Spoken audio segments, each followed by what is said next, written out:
Assalamualaikum warahmatullahi wabarakatuh. Good afternoon, everyone. Welcome to ECCO 2021, seminars on environmentals, electromobilities, and sustainabilities. My name is Iqbal Maulana, and I will be your Master of Ceremonies for today's event. Before we begin the event, I would like to remind everyone, especially the participants, to be mindful and respectful in using the chat box. Don't spam the chat box during the speaker's speech, and also please only unmute yourself during the Q&A session. And we would like also to welcome Dr. Anda Hajabaik Eva Nur Cahyaningsi, Magister of Science, as the representatives of West Nusa Tenggara government. We would like also to welcome Ms. Sylvia Tubelevich, the representative of Kujawsko-Pomorsky region, Poland. And also, we would like to welcome Father Marcin Smith from Trihita Karana, Trieste.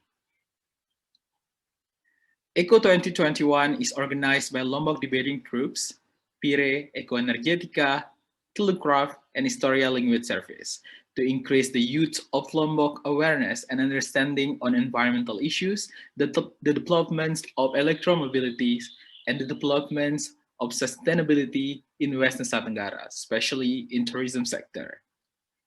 ECCO 2021 is also to celebrate the Earth Day that is happening today, 22 of April. There will be two major events during ECCO 2021, which is seminars that we have today, and there's going to be open debate competitions that will be happening tomorrow. And both of these events are provided free for public of West Nusa Tenggara. Let's begin our agenda today by reciting Basmala. Bismillahirrahmanirrahim.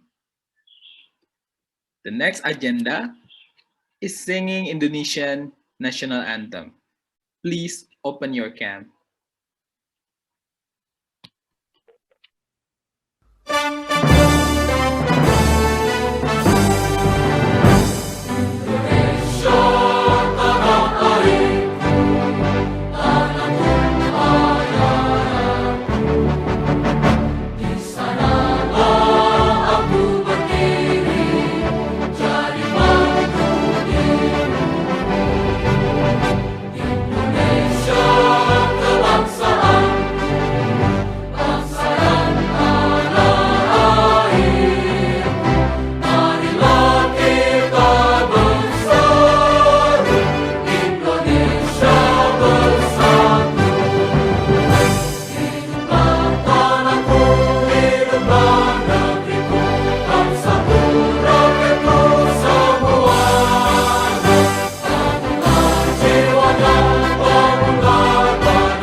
The next agenda is welcoming speech.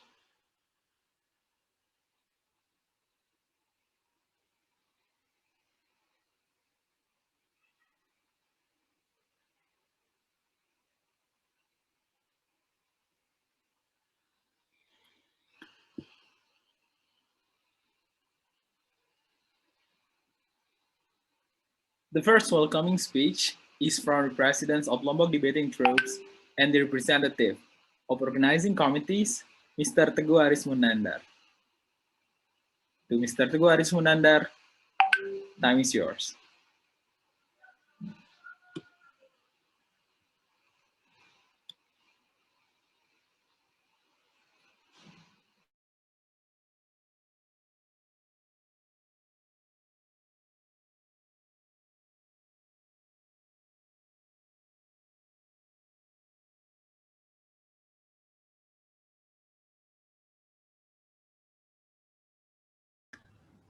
Well, thank you so much for the participants and also audience and also speakers. In behalf of LDT Lombok Debating Troops, our Lombok Debating Troop is non-profit organizations founded by students as the media,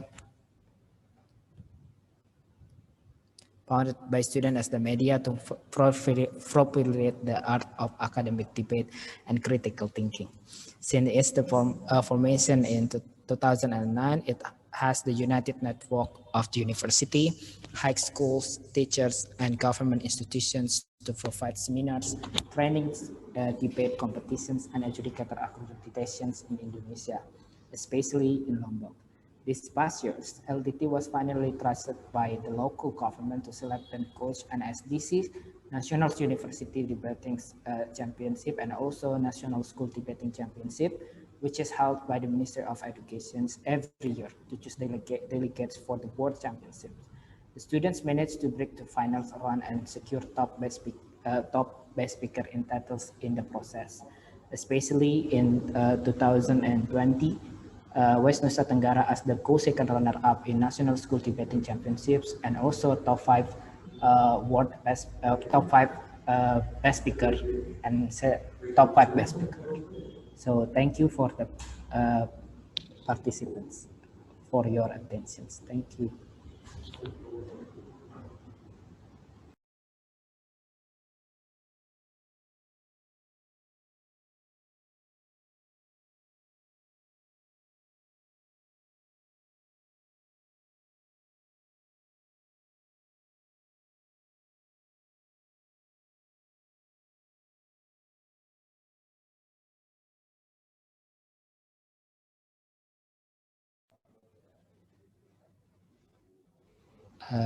Thank you, Mr. Yusron Hadi, as the representative of Lombok Debating Groups.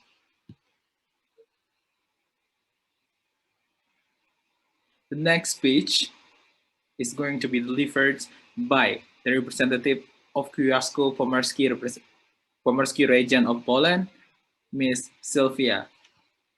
Times are yours.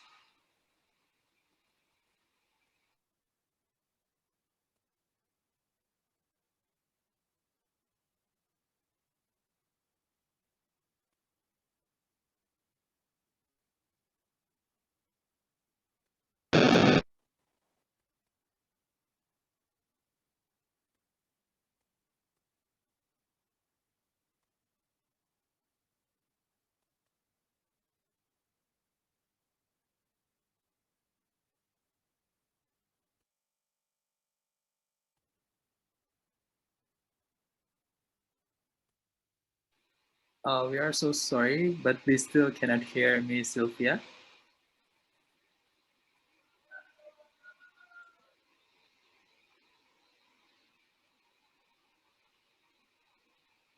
Microphone now, it's better or not?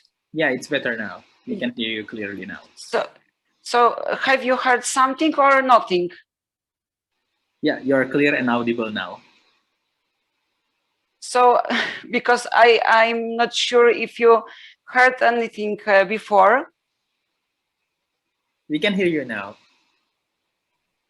Okay, so I should start again, yes? Yeah. Okay, thank you so much. Sorry for this troubles, but you know, technical issues. So good afternoon, or actually a good morning, because it is early morning in Poland.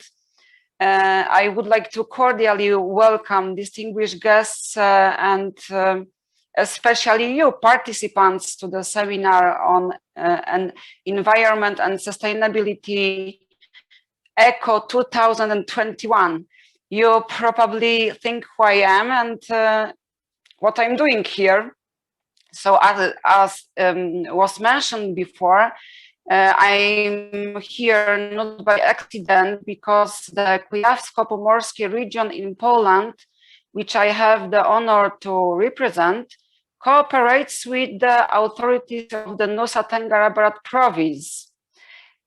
Thanks to this cooperation, 30 young, talented people are studying in Toruń at Nicolaus Copernicus University. One of these people, Ibu Valisa Tanaya Pramanasari is one of the organizers of today's seminar. Nicolaus Copernicus, who was born in Torun, the most famous astronomer in the world, dealt with our planet several centuries ago. He stopped the sun and moved the Earth. His theory was very innovative, even brave. So I wish you that the figure of Nicolaus Copernicus will be an inspiration for you today during the seminar, and that you will also come to innovative conclusions. Have a nice, brave, creative, and very fruitful debates. Thank you.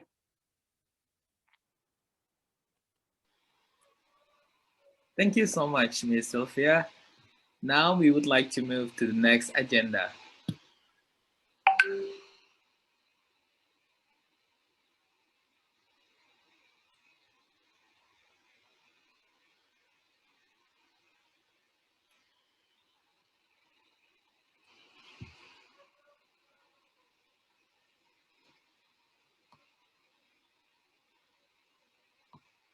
The next agenda is the seminars. And the seminars today actually will be guided by these two amazing moderators. The first one is Ms. Walisa Tanaya Pramanasari. She is a student of Magister Studies in English Studies in the Nicolaus Copernicus University, Torun, Polandia. And also, she also UN Junior Chamber Champions of Debate. And lastly, she also one of Yogyakarta finest speaker and also deputy chief educators of NUDC Jogja 2015. The other one is Mr. Yusran Hadi. He is bachelor's degree in English education from Education Universities of Mandalika, and also she is the language ambassador of NTB 2019, and he used to be the champions of many debating tournaments. Both of these amazing moderators will guide us today in today's seminars. And for that, I would like to call Ms. Walisa Tanaya to open the seminar session. Ms. Walisa Tanaya, time is yours. Am I audible? Yes, you're audible. Yes. Okay. Thank you very much. So I'm very honored to be the moderator for the ECCO-Debate Seminar 2021. And here I will introduce our distinguished speakers for today. And the first speaker is Ms. Agnieszka Rajin. So could you go to the slide? Okay. So we have three speakers today. We have Agnieszka Rajin, we have Christoph Burda, and we have Lia Rosida. But first, I will introduce the first speaker who will deliver the first presentation. So could you please go to the next slide?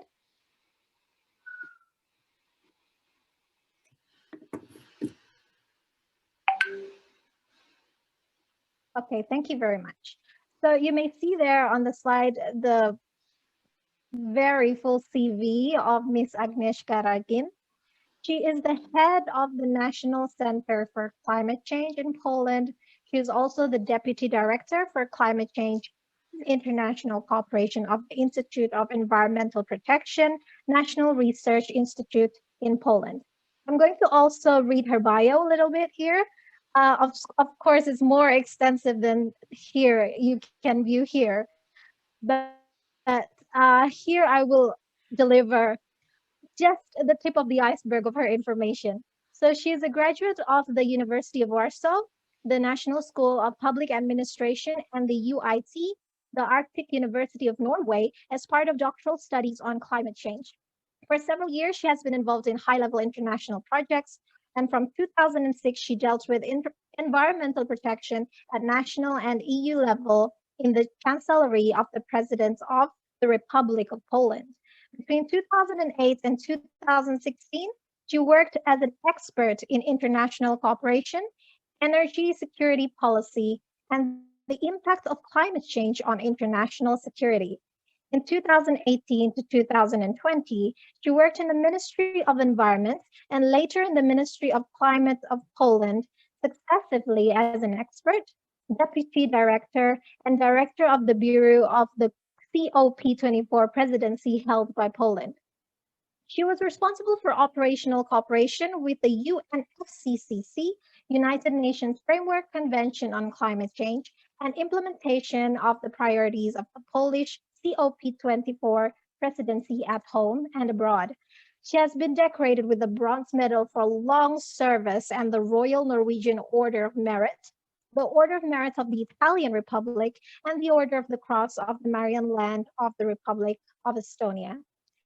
And before we get to the presentation, I would also like to mention a bio of the National Center for Climate Change in Poland, or the NCCC, which is also the supporter of this event. So they are the first interdisciplinary center dealing with climate change and its effects in Poland. It was established in 2020 as part of the Institute of Environmental Protection, National Research Institute in Poland. They provide knowledge and solutions in the field of climate policy, supporting public administration and local governments, cooperating with the academic community, scientific and research institutes worldwide. The addresses of their activities are also business and non-governmental organizations. The projects concern, among others, adaptation to climate change, socio-economic effects of climate change, and climate education. Resilience to climate change, urban resilience in particular, circular economy, just transition, green skills, zero and low emission transport, green innovations, green finances, and these are just a few of the areas in which they operate. They are also organizers of international and national events devoted to important issues of green transformation. So that's one of our supporters, the National Center for Climate Change in Poland. Now I would like to talk about the topic that would be presented just a little bit here, the tip of the iceberg once again. So you will see a very fascinating presentation from Ms. Agnieszka, and the topic is going to be climate change, challenge to all, chance for everyone. And briefly, it's a general overview of anthropogenic climate change, the COP24 and international climate initiatives, and a case study of green transformation of Poland, which discusses where we are with the task and what needs to be done, the NCCC in Poland, and its goal. So be ready for a very fascinating presentation. And if you have any comments or inquiries, please put them in the chat box. And hopefully later you will be given feedback based on your inquiries. So without further ado, let's see the presentation. Iqbal, could you help us, please?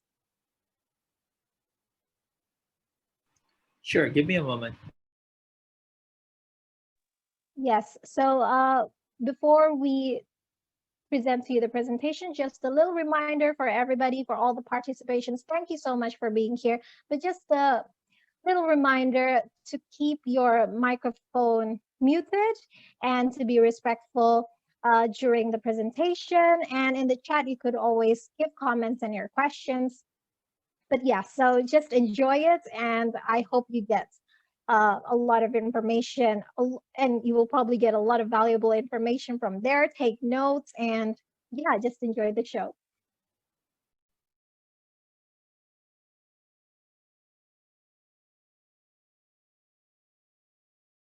Thank you very much for your kind invitation. I'm very happy to be given this opportunity to address a few words to you today. Let me thank also and congratulate the organizers of the ECCO-Debate, this important, very much needed discussion in Indonesia. Let me start with presentation.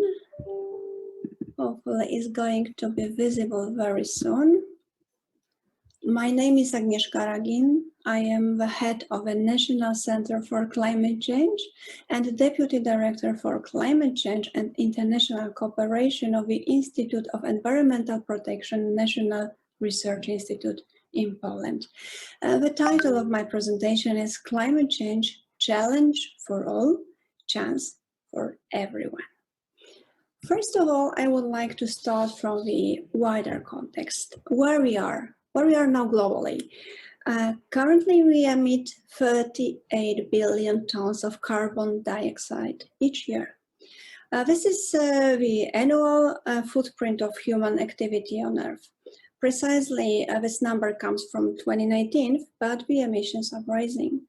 There are more than 7,860,000,000 people today, and by the end of the century, we definitely are going to exceed the number beyond 10 billion. To maintain human living conditions, to save biodiversity, carbon dioxide emissions must be reduced to 0 by 2050. Well, but unfortunately, we are on a way to destroy the planet. The development of modern civilization, the expansion of industry, intensification of agriculture, growth of population, and its prosperity brought its dramatic increase of greenhouse gases emissions. We are also wasting natural resources, our environment, and we are taking them away from the future generations. Last year, total mass of infrastructure made by human exceeded the mass of all plants and animals of the planet. Please note that also we need to, if we want to move to circular economy, we may suffer from lack of raw materials also for industrial production. However, extremely important is to transform our economy, trying to base on new technology, on innovations of technology of productions, of course. The economic performance of all countries, and Indonesia is no exception as well. Under climate change, Indonesia is predicted to experience a temperature increases by 2030 of approximately 0.8 degrees centigrade. Rainfall patterns are predicted to change, rainy seasons ending earlier, and the length of a rainy season becoming shorter. That's climate change. CO2 emissions. Let's have a look how it looks globally. As you can see, Indonesia and Poland are on this list as well. Poland number 20, Indonesia number 8. Poland is responsible for 1% of global CO2 emissions. It's too much. European Union as a whole for 9%. As an international community, we are very happy to notice that new China commitments, very much needed, on climate neutrality and rising ambitions from the United States, together with joining by them the Paris Agreement again. Here is just to give you a closer look into Polish situation and CO2 emissions. You might notice the serious drop from 1989 when the communist system collapsed in Poland, and we changed the system. And the slight difference starting from 2015-16. Below there is a graph showing also the greenhouse gas emissions in European Union and in the biggest member states. Yeah, the very good trend is that international concerns about environmental issues are increasing, and you can see the environmental pollution, depletion of natural resources, global warming, climate change, air pollution, shortages of fresh water. That's all gives us hope for future. Here you can see how many green issues are he marked among the most important matters that are of a major concern of people. And again, environment, pollution, climate change, depletion of natural resources, air pollution, single-use plastic waste, shortages of fresh water, loss of biodiversity, they are all in a very top of the list.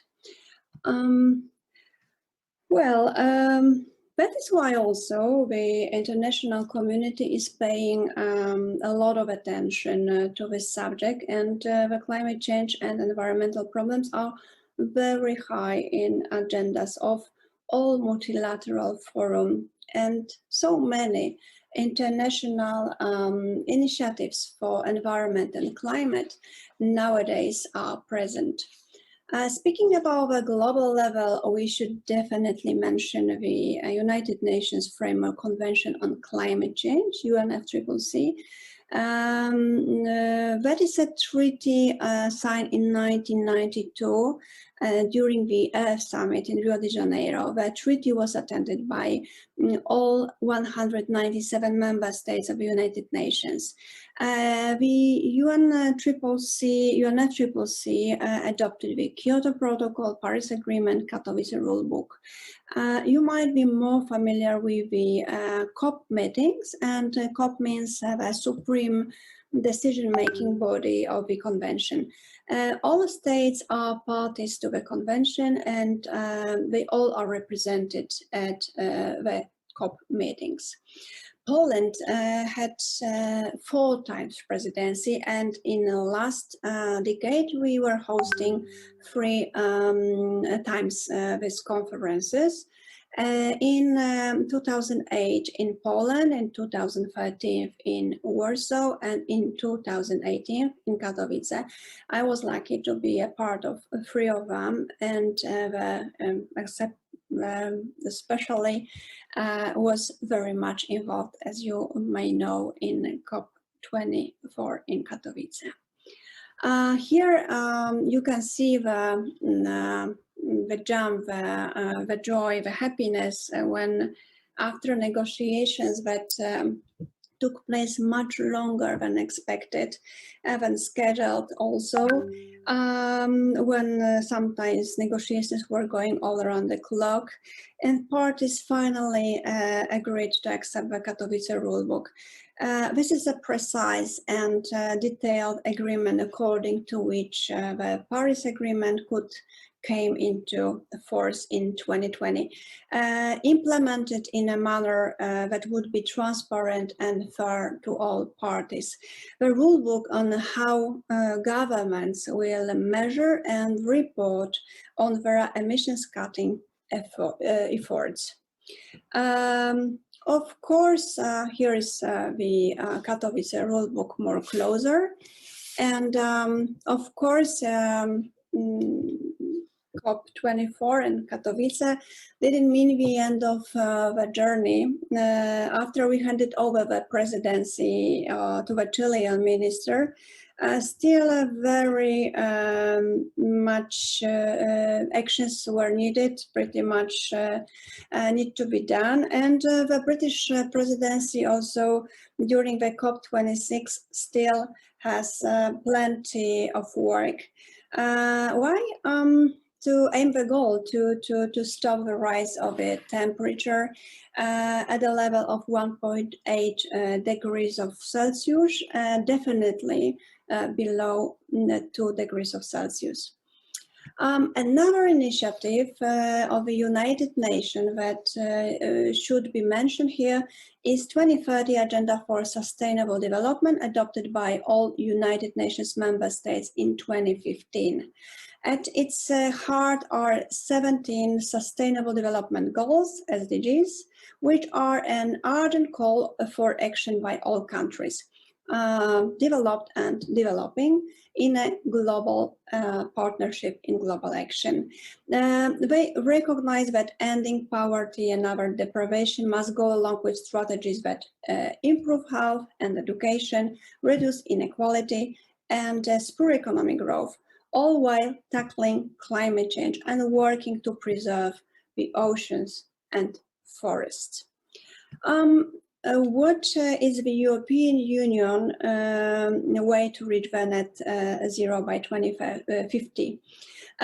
European countries also need a new growth strategy where there are no net emissions of greenhouse gases by 2050.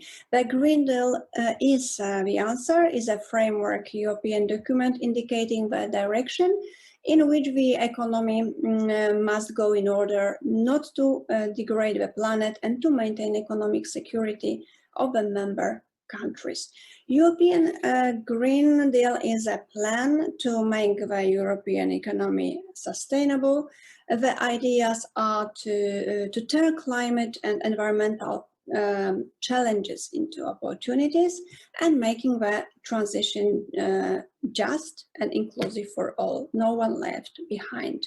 This document indicates what financial resources are needed to achieve this goal. Some of these assumptions are already reflected also in Polish strategic document.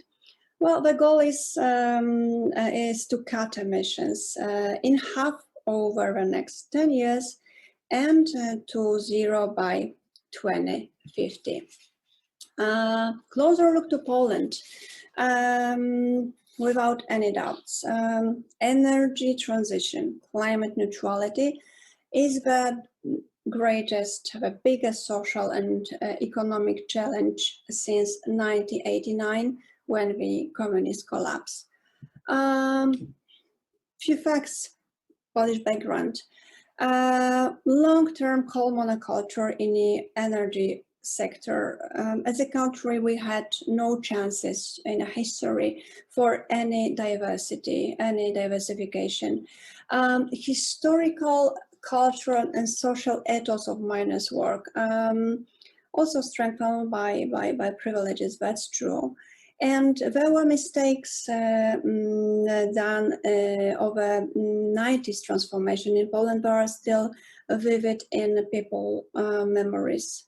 However, our energy system ends its technical life as well.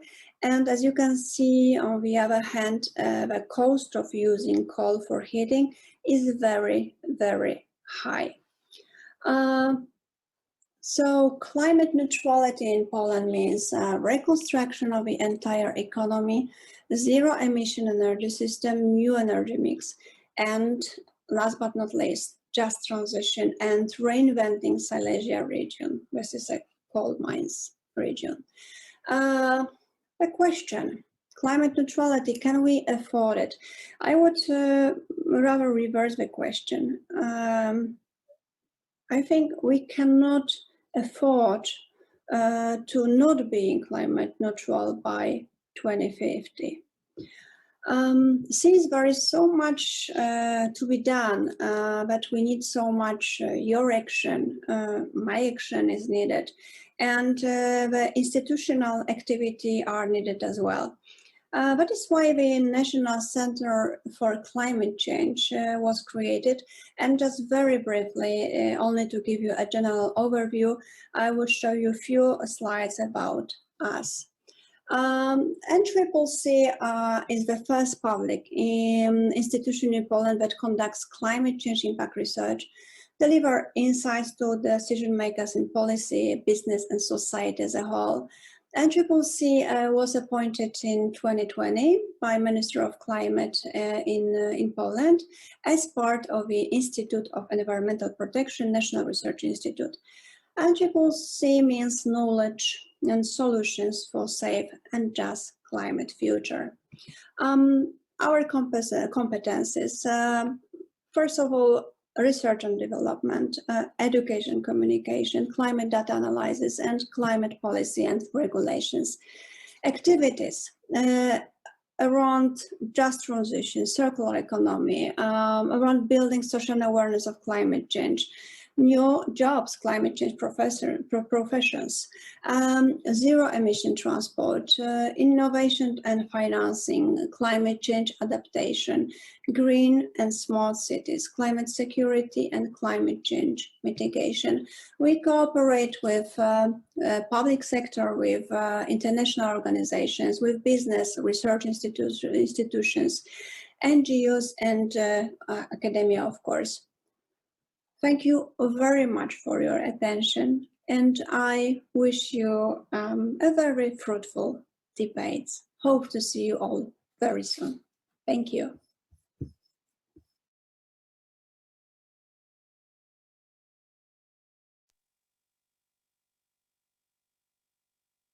So that was the presentation from Ms. Agnieszka Ragin, and we extend our utmost gratitude for her and the NCCC for this enlightening presentation. The information is essential for us to know what we are facing in climate change and to learn from a country such as Poland and reflect on what initiatives we can implement in Indonesia. So again, thank you for Agnieszka Ragin and the NCCC for their support, contribution, and partnership with us here at ECCO 2021. And if you have any questions and comments, etc., related to her presentation, please just drop it on the chat, on the comment section here for the Zoom. And now, before we proceed to the second speaker, I would like to give the floor back to the MC because we're going to have a welcoming speech from one of our guests. So, Iqbal, time is yours. Thank you very much, Mbak Naya. And now we will have a welcoming speech from the representative of West Nusa Tenggara government, Dr. Anda Haja Baik Eva Cahya Nur Cahyaningsi, Magister of Science. Time and place are yours.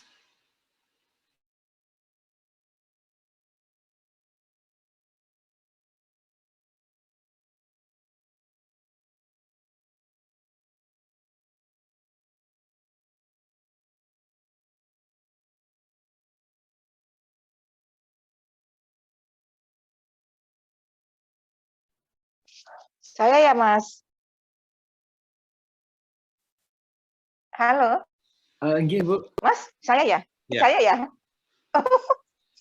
Saya pikir dari tadi kok udah mulai, kok kapan saya mau mulai gitu. Saya ya sekarang ya? Iya, Bu. Disilahkan. Baik, terima kasih. Selamat siang, peserta lomba debat yang saya banggakan.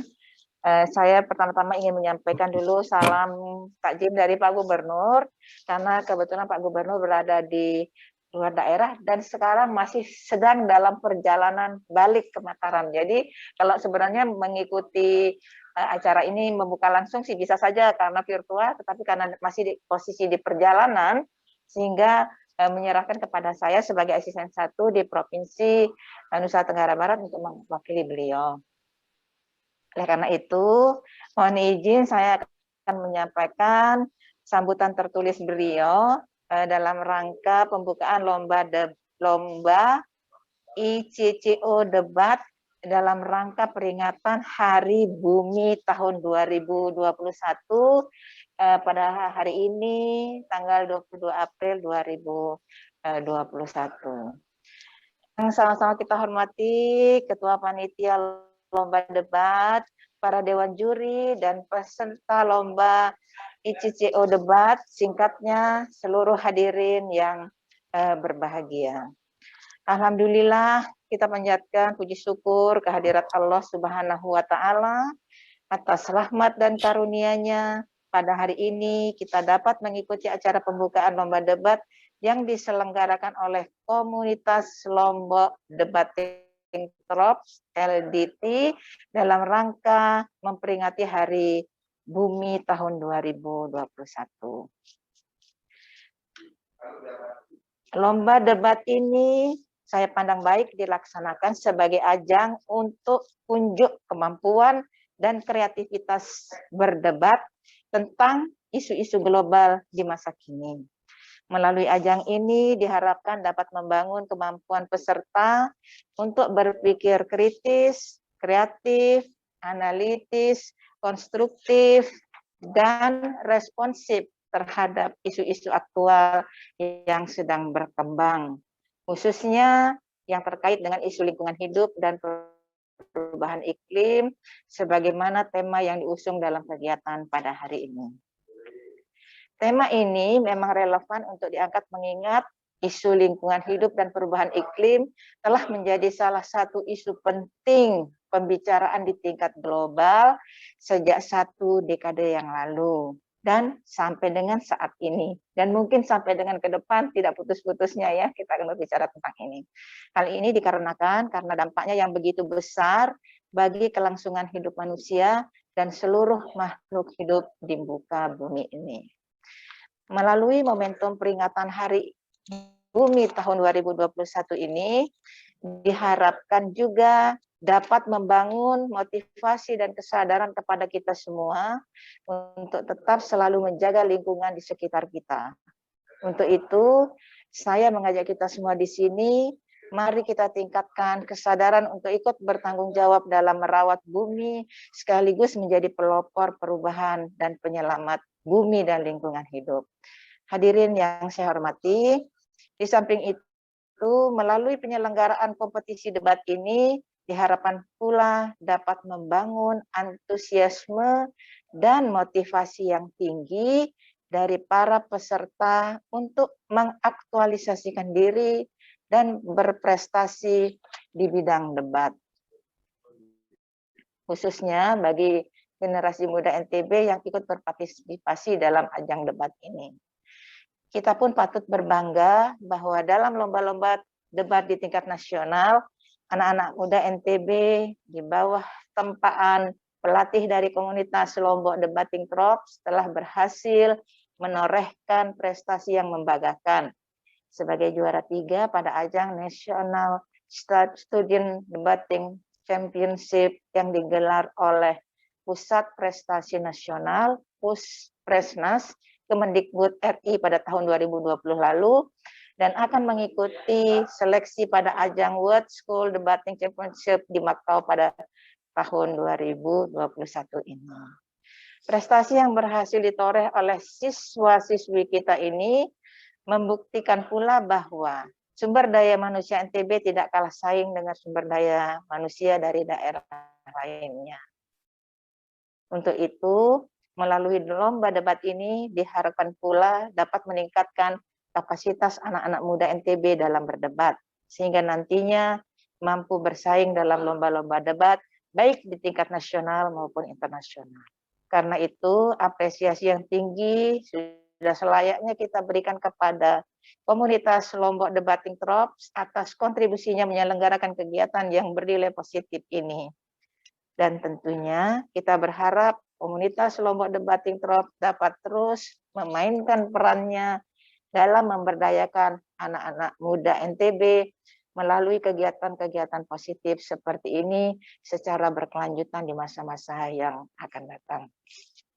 Hadirin yang saya hormati, sebelum mengakhiri sambutan Pak Gubernur ini, saya ingin menyampaikan selamat kepada juara 3 yang telah ditempa oleh Lomba Debating Corps dan apresiasi dari saya sendiri kepada komunitas Lombok Debating Corps untuk yang telah menempa adik-adik atau anak-anak kita yang mengikuti ajang lomba dan mudah-mudahan di Macau nanti bisa memperoleh juara ya sesuai dengan yang kita harapkan dan benar-benar ini membawa nama NTB di tingkat nasional tentunya atas bimbingan dari teman-teman dari komunitas Lombok Debating Corps.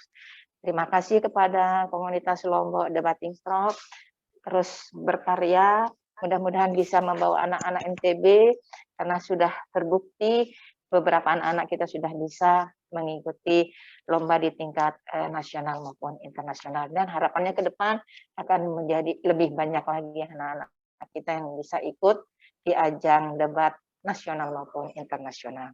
Demikian yang dapat saya sampaikan pada kesempatan ini dan akhirnya dengan mengucapkan Bismillahirrahmanirrahim. Lomba debat lingkungan hidup dan perubahan iklim ini saya nyatakan dibuka. Selamat berlomba untuk menggapai prestasi yang terbaik. Terima kasih atas perhatiannya. Assalamualaikum warahmatullahi wabarakatuh. Gubernur Nusa Tenggara Barat, Dr. Haji Zulkifli Hasan. Demikian Ibu Bapak peserta pertemuan dalam virtual ini yang saya hormati, sambutan dari Pak Gubernur, dan intinya mengapresiasi atas kegiatan ini karena ini kegiatan yang positif. Terima kasih. Assalamualaikum warahmatullahi wabarakatuh. Waalaikumsalam warahmatullahi wabarakatuh. We'd like to say very big thanks to Dr. Anda Haja Baik Eva Nur Cahyaningsih, Magister of Science, as the representative of Western Sama-sama. Government, and also to open our today's agenda. And to continue the event, I would like to give the floor back to Ms. Walisa Tanaya Prawanasari. Times are yours. Thank you very much, Iqbal. And I would also again like to acknowledge the representative from the Governor's Office, Ms. Baik Eva Nur Cahyaningsih, and on behalf of her too, for our non-Indonesian speaking people here in the audience, I am going to take the time here to try to translate some of the things that she said, just the general idea. So thank you very much again to Ms. Baik Eva Nur Cahyaningsih. I'm going to translate your welcoming speech a little bit. So basically, she extends the gratitude and also the best regards from the governor who is still outside of the region and he's still on the way. That is why, even though this is virtually done, he cannot be online to address us today. But he and also the provincial government acknowledges the LDT as the media for critical thinking to respond to the issues of today, especially environment, as the theme of this event suggests. Environment is an issue that affects all of us, so hopefully this event can motivate us to take care of the environment. We have to be the agents of change to save the globe. She asks us to keep enthusiastic, keep achieving in debate, especially for the NTB generation. And based on our previous achievements in NSDC, we got 3rd place under the guidance of LDT and the Education Department of the provincial government. And we are to attend the Macau Championships at the Worlds later. So big applause for our students and also LDT for training and also the support of the provincial government. And she also extends her hope that we keep achieving in national and international level. And thank you again for LDT's contribution and to make events to keep empowering the youth through various programs. And congratulations again to the 3rd place winners of NTB, and thanks for your participation and your achievement. Hopefully in Macau we can get more achievements and bring NTB's name to the world platform. Again, she extends her gratitude and officially opens this event. So thank you again to the representative from the governor, Ms. Baik Eva Nur Cahyaningsih. Without further ado, I will proceed to the 2nd speaker. So I would like to introduce him. So please go to the next slide, Iqbal.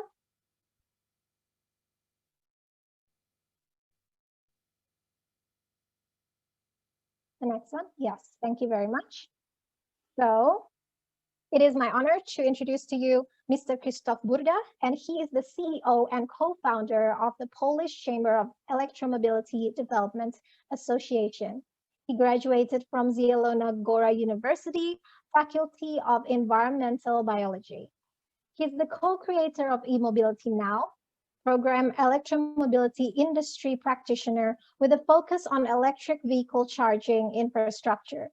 He was also the speaker of National Economic Summit, 42nd meeting of the Committee on Interregional Cooperation of the German-Polish Intergovernmental Commission on Regional and Cross-Border Cooperation, Polish Entrepreneurship Congress in Electromobility Sector from 2018.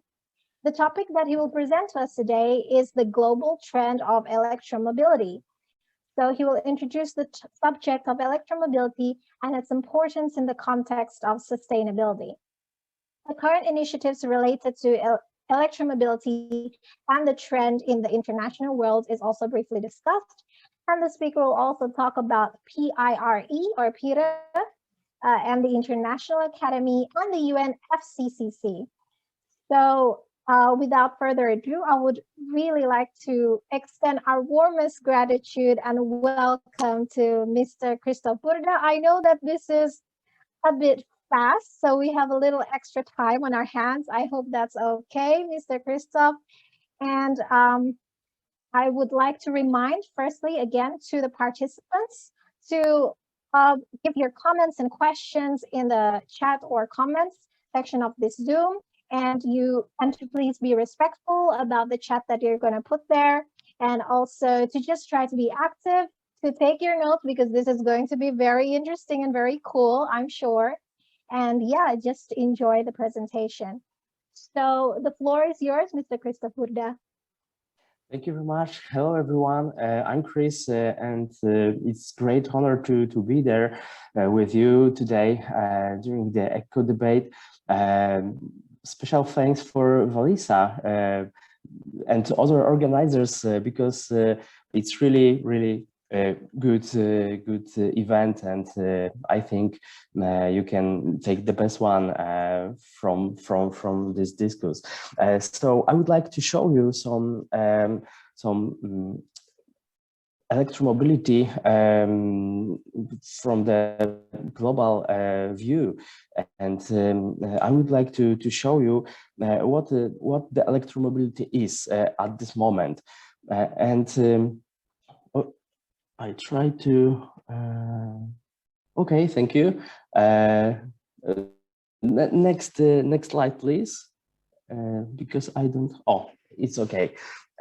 So about, I would like to talk about our organization. We are a non-governmental organization from Poland, Polish Chamber of Electromobility Development Association. We are established last year, but we have a strong experience in electromobility because the founders of PIRE have over 10 years experience in electromobility sector, especially in charging infrastructure development and producing. That I think we can talk more about the electromobility in Europe. Our organization is focused on especially on something's wrong with the slide. Next slide, please, if it's okay. Thank you. We are focused on increasing of electric number of increasing of electric vehicles number because we know that we have to help this market to grow.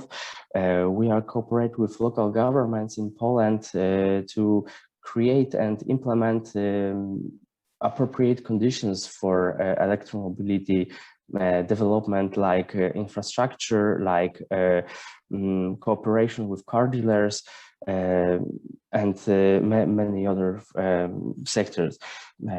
And now I would like to show you more about the history of electromobility. What do you think? What was first, electric car or internal combustion engine cars? The answer is the steam engine cars, not the other, not this type of electric or ICA cars, but the first was electric car in 1934 was built. Mr. Thomas Davenport in Scotland was built a prototype of electric car, but internal ICA cars and oil lobby was pushed away electromobility for over 100 years from the market. And now electromobility is have a second or third chance to be popular. And please, the next slide, please. Okay, In 1915, global consulting group EY recognized some global megatrends like urbanization, technology development, resource and natural raw materials. But at this time, electromobility wasn't on the list of global megatrends. In this at during the same year was Paris Agreement was adopted by 186 parties during the COP21 in Paris.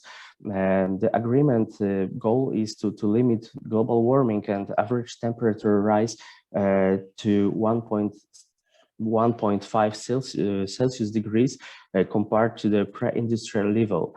And that was the great chance to developing of zero emission technologies, and electromobility is one of this technology, and now it's proven technology, and who can stop the global warming in transport sector. Next slide, please. Thank you.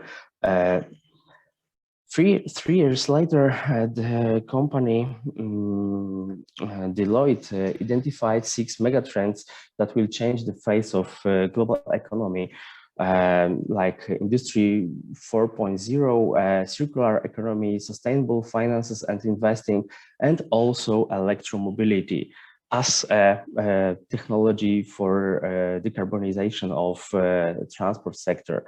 In the history of mankind were some inventions like steam engine, light bulb, and computer, and internet, and we think electromobility will be the next breakpoint for global economy. And I would like to talk about the lightweight cars on the next slide. It's the fastest growing industry now, because every week we have some new EV premieres, and only last week we had 4 premieres like Mercedes EQS, as you can see on the picture, and Mercedes EQB, and 2 Audi e-trons. Last month was about 10 EV premieres, and now on the market it's over 75 electric cars that we can see. The market is growing rapidly, and some OEMs like Volvo and Jaguar have committed to produce only electric cars from 2030. The Ford company in the European Union committed that they will sell electric car from the 2026. Next slide, please. Thank you. And the second sector of electric vehicles is last mile delivery sector. There we can see some electric buses. The biggest companies like Amazon committed to have zero emission deliveries in a short period of time, and they will buy some electric cars from the startup Rivian. It's 100,000 electric buses, especially for Amazon. And the similar situation is company as UPS. It's a delivery courier company. Will buy from the arrival startup, a British startup, 10,000 electric buses. When we talk about the last mile deliveries, we have to talk about the trucks on the next slide.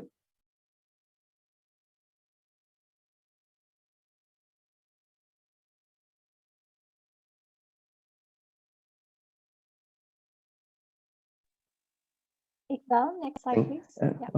Yeah. Thank you. Electric trucks is a completely new trend in electromobility development because in this year was 4 premieres of electric cars from Scania, MAN, Volvo, and Daimler company. They want to implement these electric trucks, especially in cities, in agglomerations, to make deliveries from the suburbs of the cities to the city center. In Europe, we have a trend to create zero emission zones in the cities when we can drive in only with electric cars, zero emission cars. So this is the solution for these zero emission zones. And some global companies like Traton Group, the owner of MAN and Scania companies, committed to develop the battery side of electromobility in trucks, because some people said the solution for trucks, long distance trucks, or is hydrogen. But companies show the way of the batteries in this field. Okay, we can go to jump to next slide. Thank you. The first sector of electromobility, the oldest one, is electric buses sector, because it was invented and growing rapidly from 1914 in Europe. The producer like Solaris was developed the first electric bus in Europe, and then implement in greatest agglomeration across the Europe, like Oslo, Berlin, Barcelona, and Paris. And now in Europe we have about 2,000 electric buses. It's not a big number, because in Shenzhen we have on the streets about 60,000 electric buses. And I know that Jakarta will prepare to the big projects of electric bus implementation. So only in Jakarta is about 10,000 buses now. So I think it's the best first step for electromobility introducing in cities, because electric buses reduce at the first emissions of CO2 and noise. And the second one, the citizens of every city, when we have electric buses, could feel what is the electromobility. It's a silent car without shakes. It's very comfortable. And in Poland, we have about 450 electric buses now. So the next one, slide, please.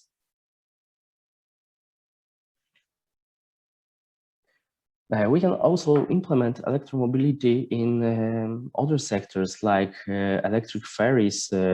Now we have some implementation in Oslo, when ferries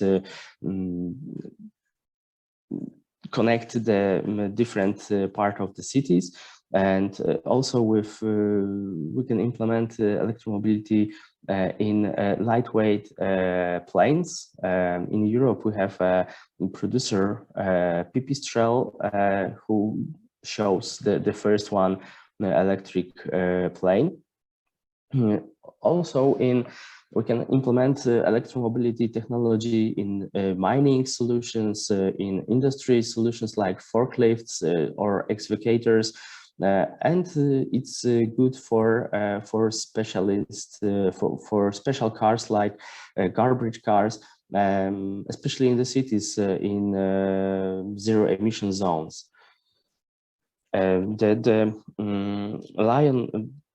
development of lithium-ion batteries could help the implementation of electromobility with these sectors. So could we jump to the next slide, please? Thank you. When we talk about electromobility, we have to talk about the charging infrastructure, because we need to refill the batteries with the energy. Everyone knows how we can refill the internal combustion engine cars. We are go to the petrol station and just a tank, just to fill the tank. And what is the electromobility? We need to have a charging station.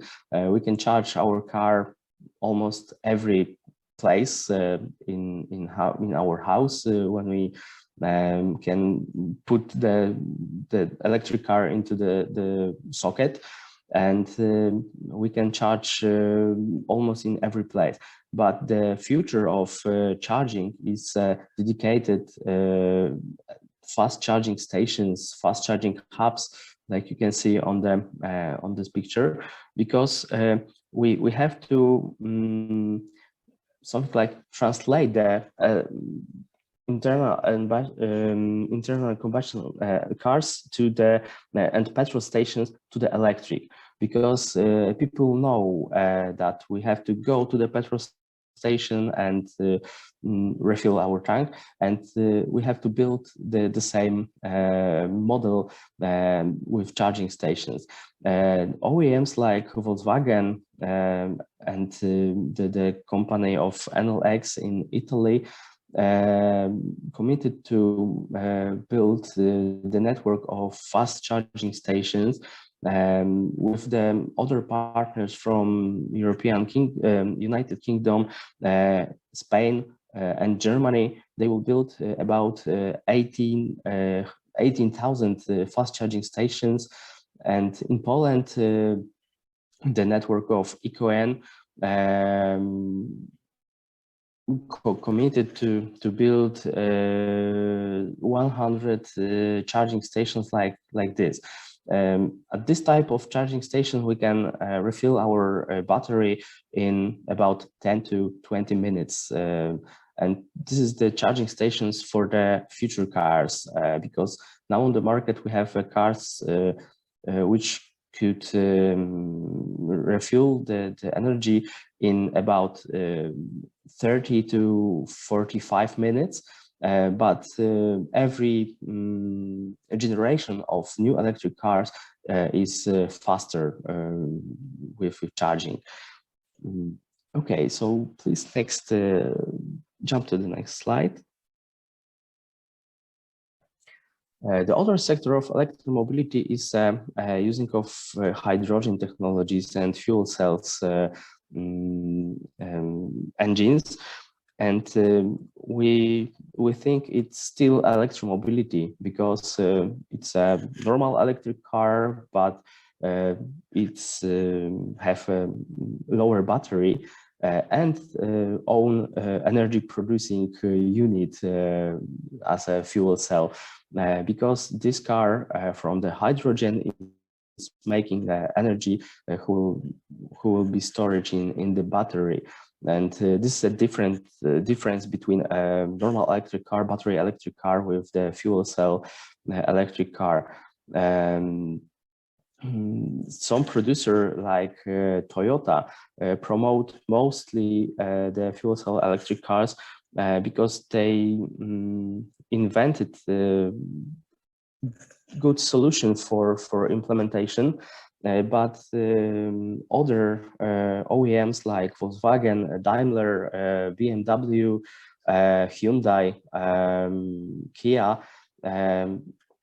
it goes to the side of the battery electric vehicles because they invest a lot of money to develop this sector. And I think in the next following about 10 to 15 years, the battery sector will be bigger than fuel cell cars. Next slide, please.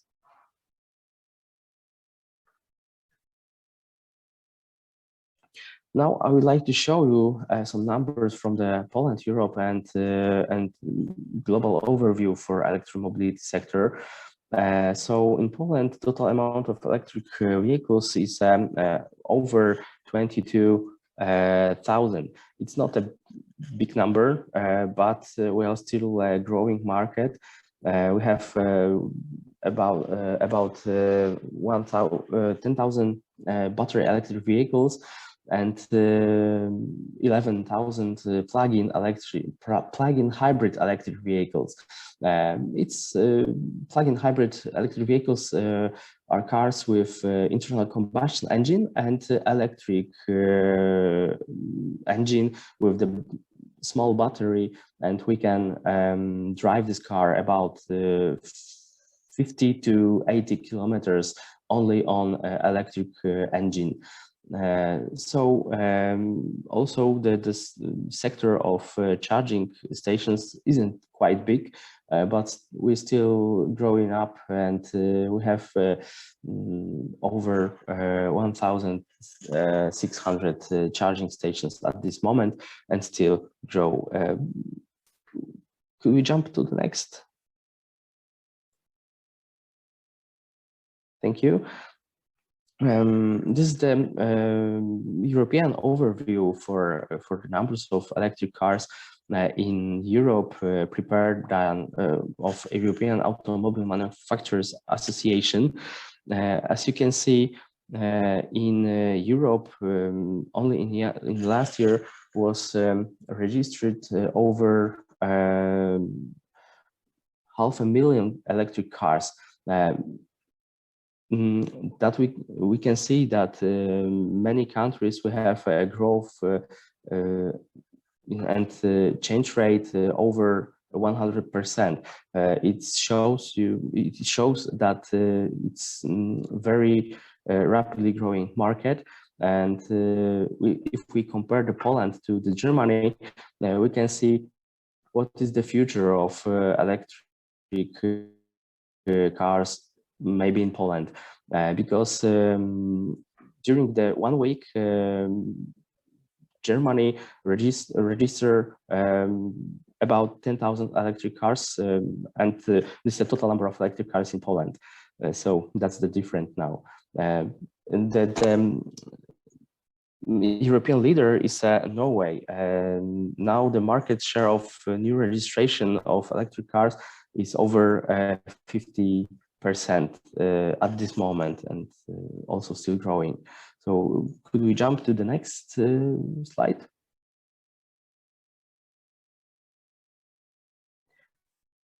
Okay.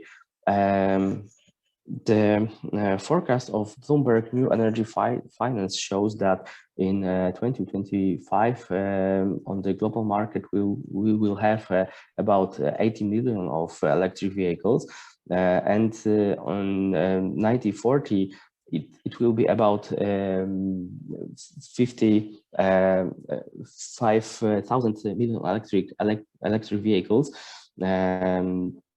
because the world is going to achieve the climate neutrality in 2050, and the predictions are this market of electric vehicles will growing, and the European Commission said that in 2050 we should have on the European roads about 90% of electric and zero emission cars. So could we jump to the next slide? Electromobility is also a great opportunity to economy, because Poland has a great economy of companies related and connected to the mobility market. in the sector like bus manufacturing, charging infrastructure, battery production, and powertrain electronic production. If we can jump to the next slide, I will show you these companies. In Poland, the history of electric buses was started with the company of Solaris, but now we have also other producers like Scania, MAN, or Volvo, who are producing electric buses for European market. Also OEM like Fiat and Volkswagen have some companies who are producing cars in Poland. And also we have some startups who will try to make Polish electric vehicle like Izera or other companies like KFSO and FSE. Polish inventors also made some cars. It's not a car, but small vehicle with batteries like Trigo and Melex. And electromobility give an opportunity to grow that sector for charging infrastructure producers. And we have some European leaders like EKOENEGETYKA and other companies who are producing the charging infrastructure. And Poland is a European hub for battery producing. We are in Europe the greatest exporter of electric of batteries for electric vehicles, and the number of export is 4 billion Polish zloty. And this is the fastest sector of export. And the next one slide, please.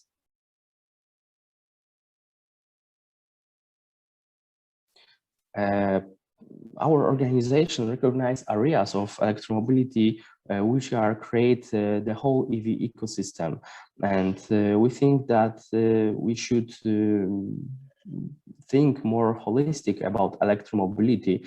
That electromobility is a solutions for the climate actions.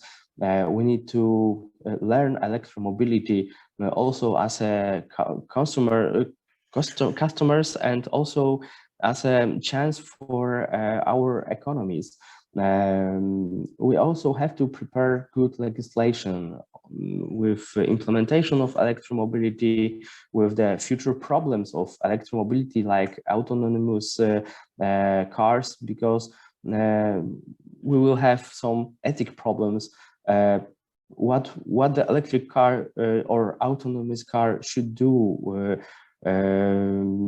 when it takes when you have to make a choose between hit the mother with a child or hit other people during the crash, and these problems of the future, and also we have to think about good infrastructure, public EV awareness, more sustainable cities, network and partnerships, and many others like zero emission public transport and renewable energy sources. Next slide, please. On the base of these areas, we create our original program, Mobility Now. Our program assumes cooperation with the local governments, and it's based off the education, promotion, information, and infrastructure development. And next slide, please. There we have 10 projects for e-mobility implementation, like Electromobility City. It's a knowledge for the local governments, the experience of electric cars, EV infrastructure, the implementation with some companies who are operating the infrastructure. we have to give the knowledge of electromobility to EV car dealers, because they are on the front of the contact with the customers, and they have to give this knowledge to people, because now in Poland we have an experience that some salesmen, when we ask about electromobility, they go away, and they don't know the answers for our questions.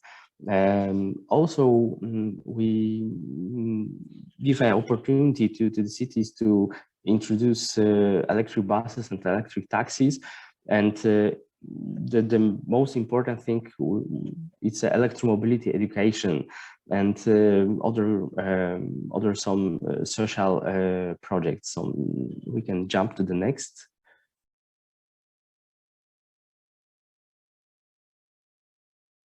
The city who are implementing zero emission technologies could improve the quality of life of their residents by reducing the noise in the city, improving the air quality, more zero emission vehicles, build positive city image. And now it's a good time for promote the implementation of zero emission cars, because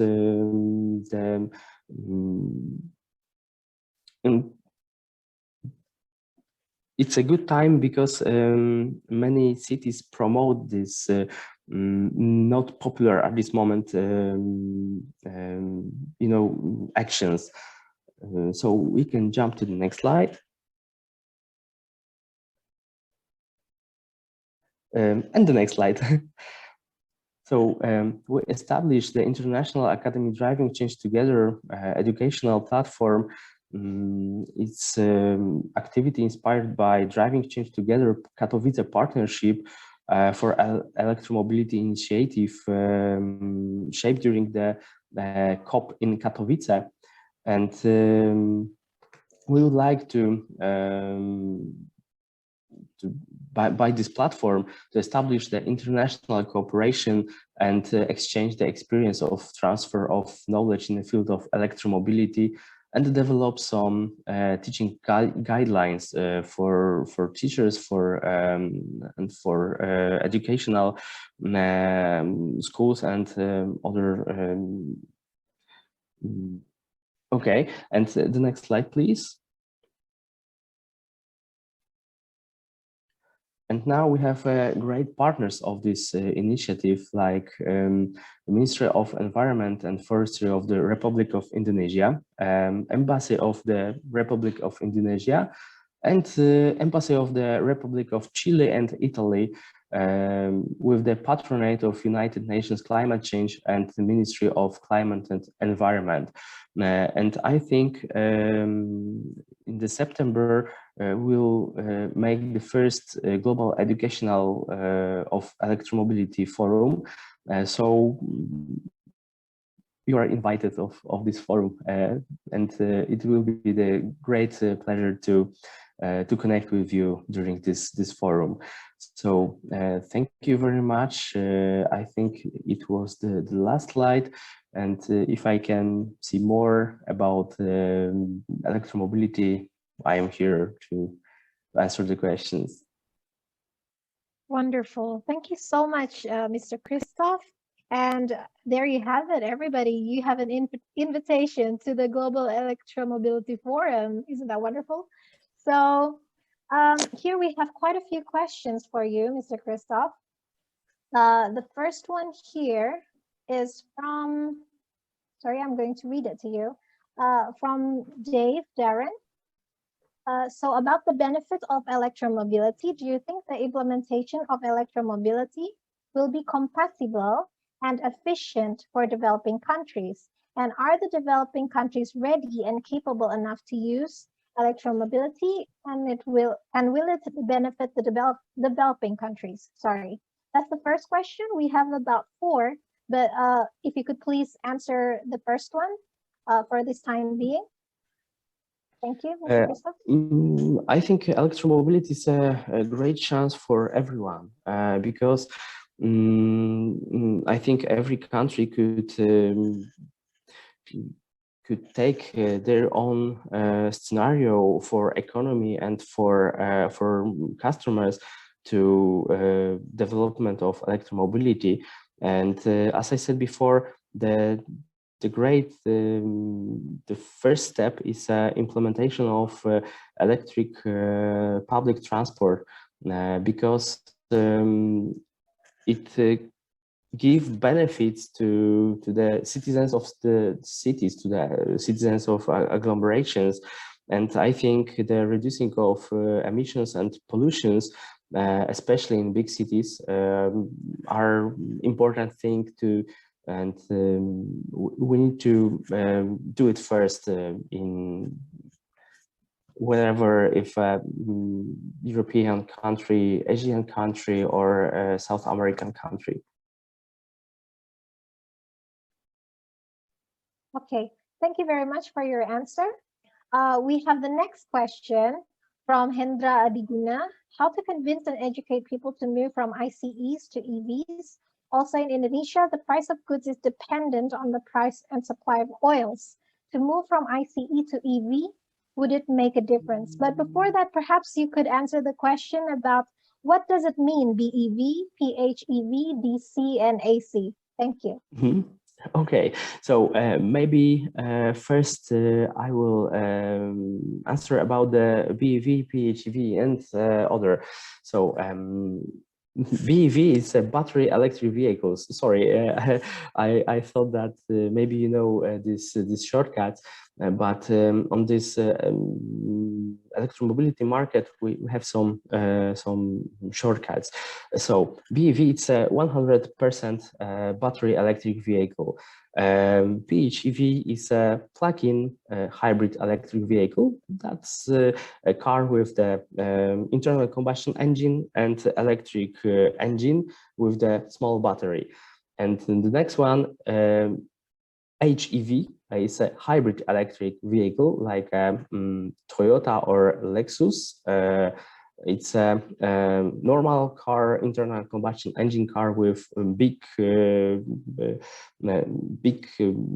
petrol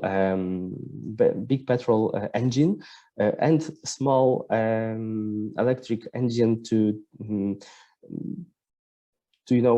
help the drive of this car in the city. We think it's not a good solution. It was a good solution about 20 years ago, but not at this moment because it still produces emissions. DC AC, we can see AC/DC, the music band, but AC it's a alternate current and DC is a direct current. It's a type of energy in the grid, electric grid, and when we can charge the car with AC, alternate current electricity, and the change of this energy is take place in the car in internal charger, because battery need DC energy, and we have to transform the AC to the DC energy, and AC charger are slower and DC charger are faster, and now we can charge the car with the higher power, about 280 kilowatts. It's really fast. It's about 15 minutes to charge the car. Okay, and the next question: how to convince and educate people to move from ICs to EVs? It's a hard question because in every country we have a different situation. I can talk about Poland, because everyone knows that the era of IC cars is over in Europe, and some countries like United Kingdom and commits that they will ban IC cars in 1930. It's only nine years, yes, from now, and Polish people don't believe that it could be possible. And I think we have to talk more about electromobility, about the benefits. This information should be in public debate, in television, because people don't know, normal people who are not in this industry don't know about the electromobility and benefits, and they don't want to see or to search the information about it. We have to put this information in the public discussion, and I think it's the best way to implement that. Okay, thank you very much for your answer. We have about 7 minutes left, and we'll go on to the question from SMAN 1 Praya. Their question is, zero emission transportation related to EVs, which cost so much higher than ICEs, but here in Indonesia is dominated a poor society. Not all people are rich, so how our government solve this problem with a fair solution? What about the factory within? Isn't it more dangerous? Thank you. Mm-hmm. Okay, yes, at this moment, electromobility is the cost of this technology is higher than ICs, but when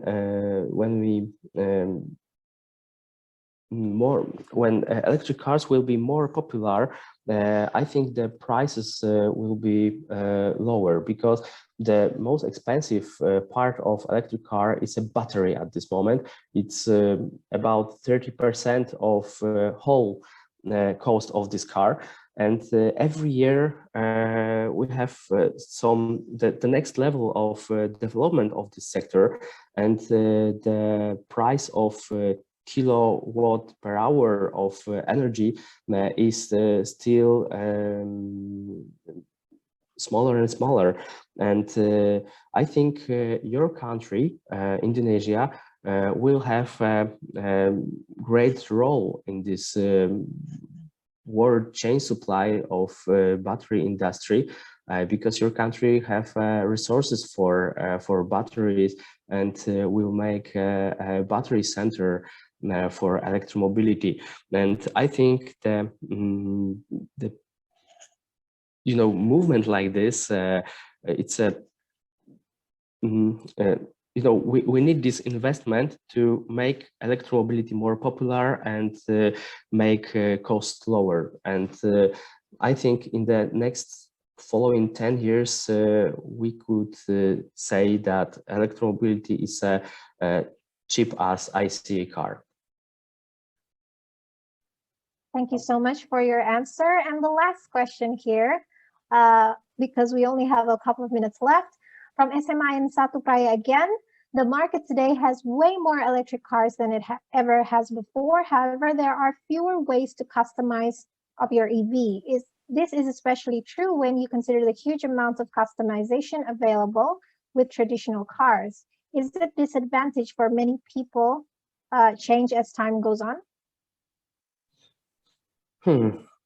Another hard question, because I think I don't know if this answer will be good for this question, but I think electromobility is really for everyone, because if we want to buy cheap, simple car, yes, we can find a solution. If we need not a car, but maybe it's a small vehicle like scooter, okay, we have a scooter. If we need a big car with some special, you know, custom options, yes, we can find this car. So I don't know. It's still do okay. We still have a big choice between cars. So I think that will be okay. So thank you very much. And if you have more questions, you can find us or our website, PIRE.pl. And I don't know if I can say more about electromobility. Yes, Okay. I'm sure you have a lot more to say, and actually there are so many questions from the audience. And if there are more, you can go to the website, as Christoph has stated. And there's also, I think, a Facebook platform that will be available that you can go on, everyone, and or you can just pass them on to me, and perhaps I will get in touch with Christoph and tell him about your questions. So again, Exactly. thank you very much.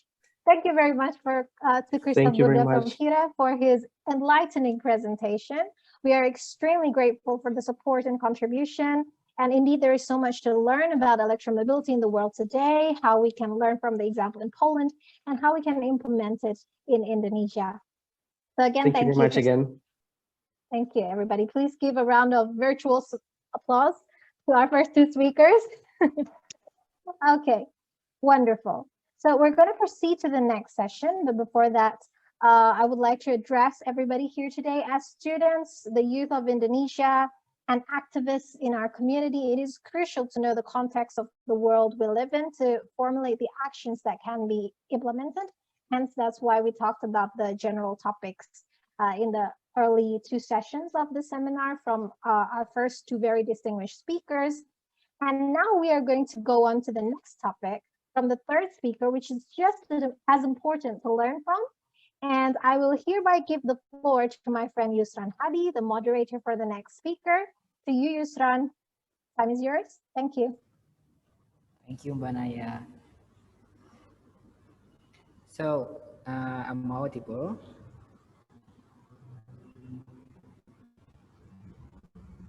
Yes, you are. Wow. Okay, Iqbal, slide, please.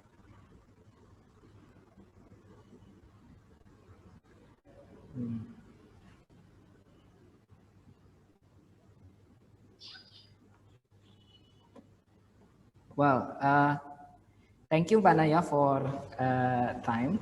And also, hello, everyone. Then thank you for your nice attentions. So next presentations. Okay, next presentations will be given by Lia Rosida. But before that, I'm going to introduce you Lia Rosida.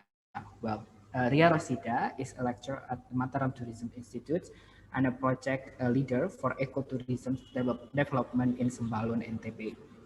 And during the topic of these presentations, it's about local effort for sustainability.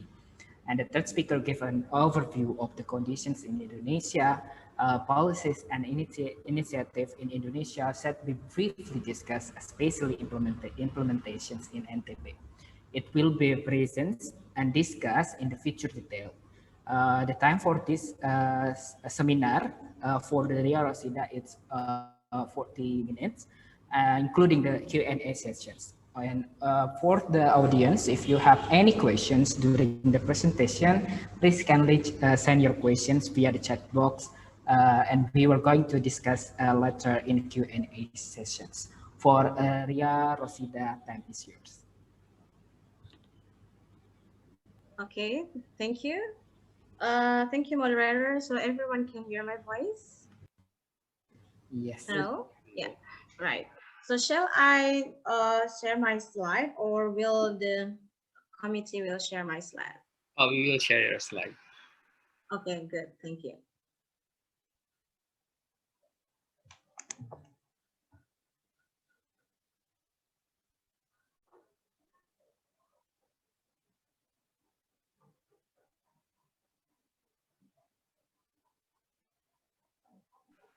Anyway, is it the slide first or the video first? Slide first.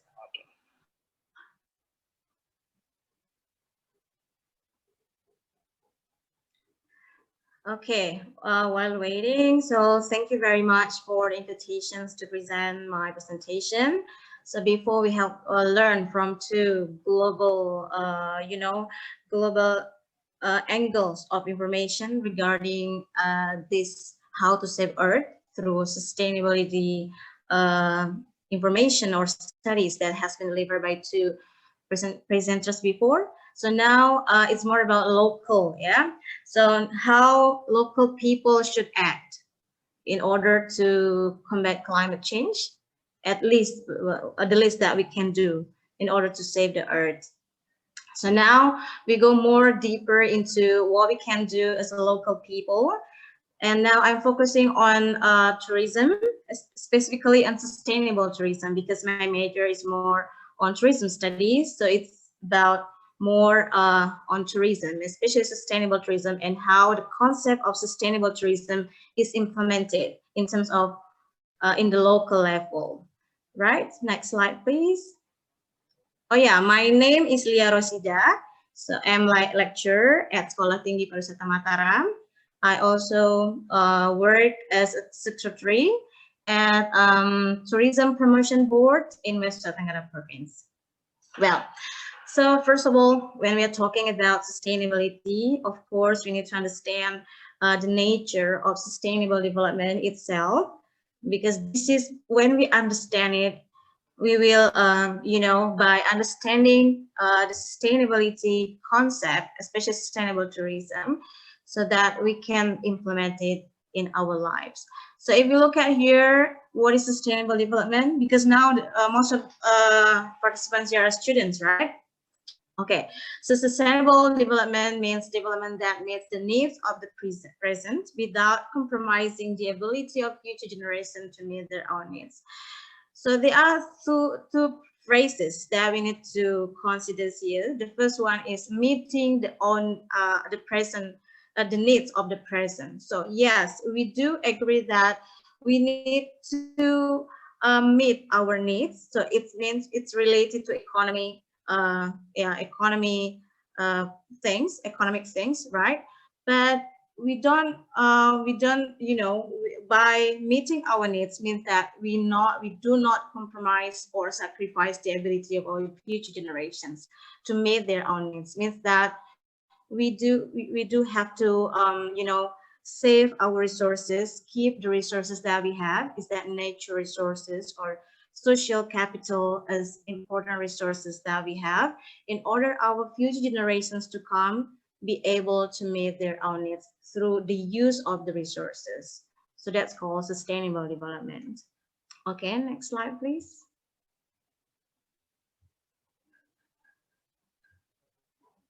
Okay. Well, if you look at here as well, there are three aspects or dimension, which is very important dimensions in sustainable development. It is also applicable for sustainable tourism concept, which is economy and social and environment. Yes, we do want development and also sustainable tourism to bring about economic benefit to our lives, but of course, we also need to balance it with social and environmental aspects of our lives, because social capital, social values, and also environment are the essential aspects. Resources, especially for tourism, environment, which is nature, and social capital, like human resources and also culture, are the important aspects or attractions that can be used to market for tourism.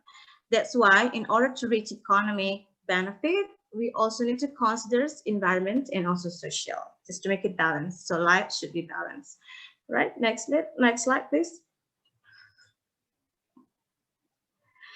Right, this is just the same thing that what we have heard from the first presenters about sustainable development goals, but I just want to highlight which are the closest one related to tourism, sustainable tourism.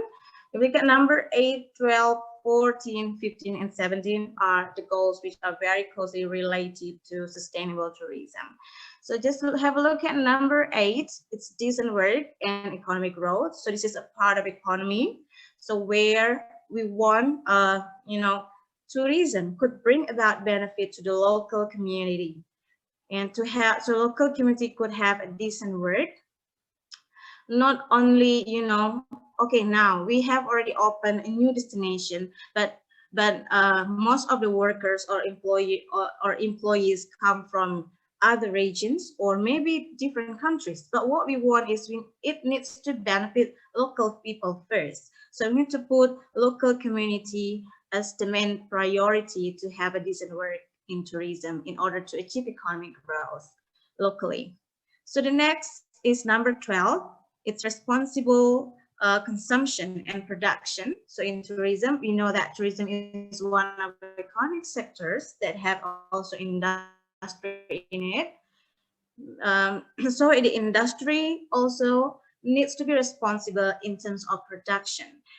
When they produce the things which is related to provide the needs or to satisfy the needs of customers or visitors, they must be responsible on that.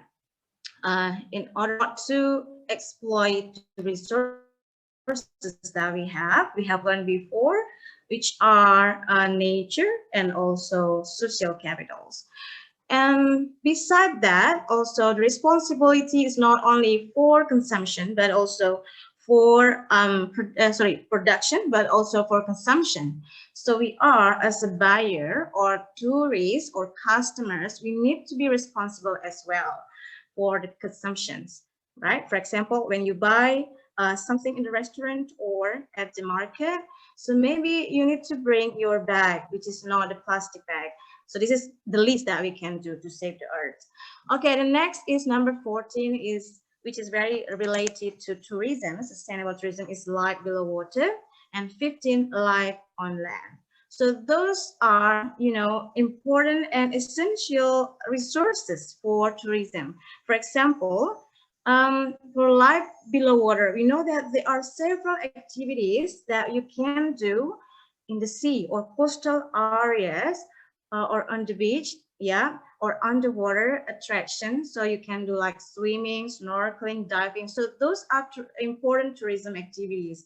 So what you can do as the young generation is how to make the activities as as comfortable for the biodiversity underwater. Or maybe you can arrange the trip to make like conservation. For example, the tour package that can bring tourists to plant the coral reef. So this is one of very good examples that you can do for conservation through tourism, just to reach sustainable tourism. Another thing is life on land. So in this case also, life on land is, of course, the flora, fauna that you can find on land are also important resources for tourism as well. So that you need to keep it, to save them, to to do conservation of them in order to make the tourism destination long-lasting. So that's what we call by sustainable tourism. And the last one is partnership for the goal. So in tourism study, we call it as pentahelix stakeholders. Pentahelix stakeholders mean that all tourism, in tourism management or in tourism development, all stakeholders need to be involved in order to reach one goal, which is sustainable tourism goal. So there are 5 stakeholders here. The first one, we call it abbreviated by ABCGM. A is academician, so I'm a part of them. And B, businessman, so industry. So C is community, so we are the community as well. And after that is a G, government, the government in terms of policy, infrastructure, and so on. And the last M is media. So all these stakeholders need to work together in order to achieve sustainable tourism development, right? Go to next slide, please.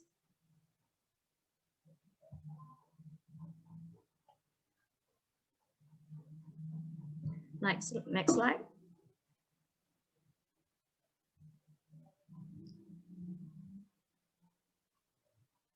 Right. It's just you know, little bit of it. So sustainable tourism is actually the same things with sustainable development, but you know, tourism is a small part of development. Could you please go back a little bit to the definition?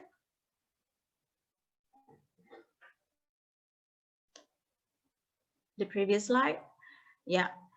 So if you look at here, the definition is just similar with what sustainable development is, but the difference here is about the needs of the tourists, industries, and host communities.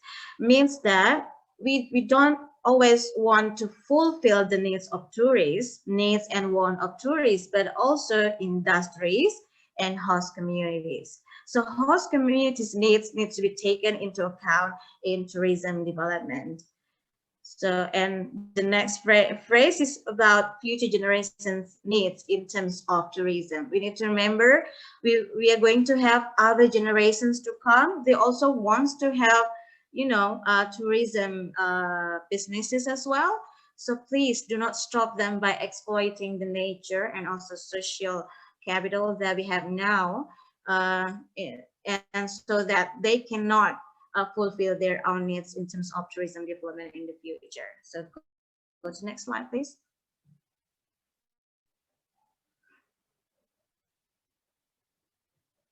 Yeah. So based on that, we know that in the world, there have been agreement in terms of how to implement sustainable tourism. Now our government as well has the commitment and that by making or enacting the policy regulation specifically for sustainable tourism. So we are focusing now on tourism, right? Okay. Now, if we look at here, there is only one example that I made here about the regulations that our government has stipulated by the Ministry of Tourism, number 14, 2016, on the guidelines for sustainable tourism development. So the guidelines, it's very important for the tourism stakeholders to use it in order, you know, to run, in order to achieve the sustainable tourism itself. If you look at here as well, the guideline itself is based on the criteria and also indicators has been set by UN WTO, which is also defined by GSTC, Global Sustainable Tourism Council. So these are the reference that they use in order to regulate and make regulation on the guidelines of sustainable tourism destination in Indonesia. It's just the same thing like what GSTC has on criteria of sustainable tourism. There are 4 criteria, main criteria of sustainable tourism that has been set as well in regulation. The first one is sustainable tourism destination management. It is on how that people or local tourism stakeholders could manage destination in order to achieve sustainable tourism. And the second one is more about economic use for local communities. What we want is the benefits economically for local communities. And the third one in terms of cultural preservation for the community and visitors. So it's more about social capital and culture. And the last one is environmental preservation, on how to preserve environment while we are developing tourism. Okay, next slide, please.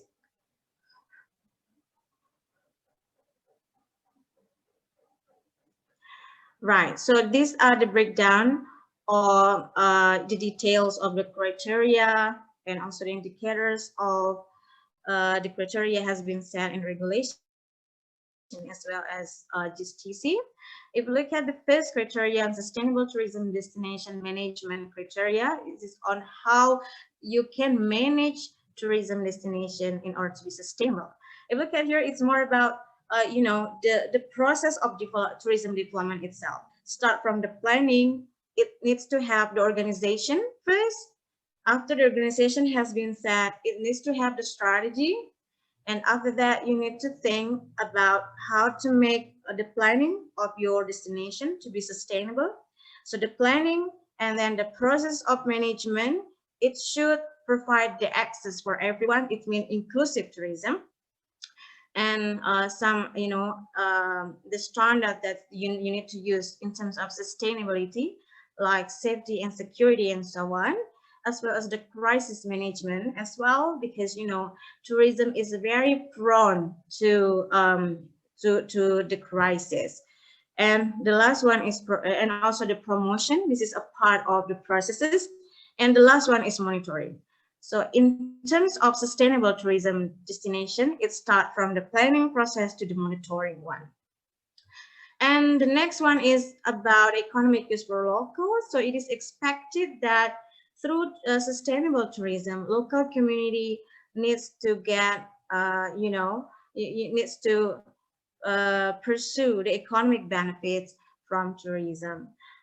So there are some guidelines how that the local community should be supported and how they could have access in terms of education that related to tourism, so that they can have job opportunities in tourism, and how that as the businessman we need to do the fair trade with the local communities resources. So these are the guidelines that you can use for developing the tourism destination, which is sustainable one. Okay, next slide, please.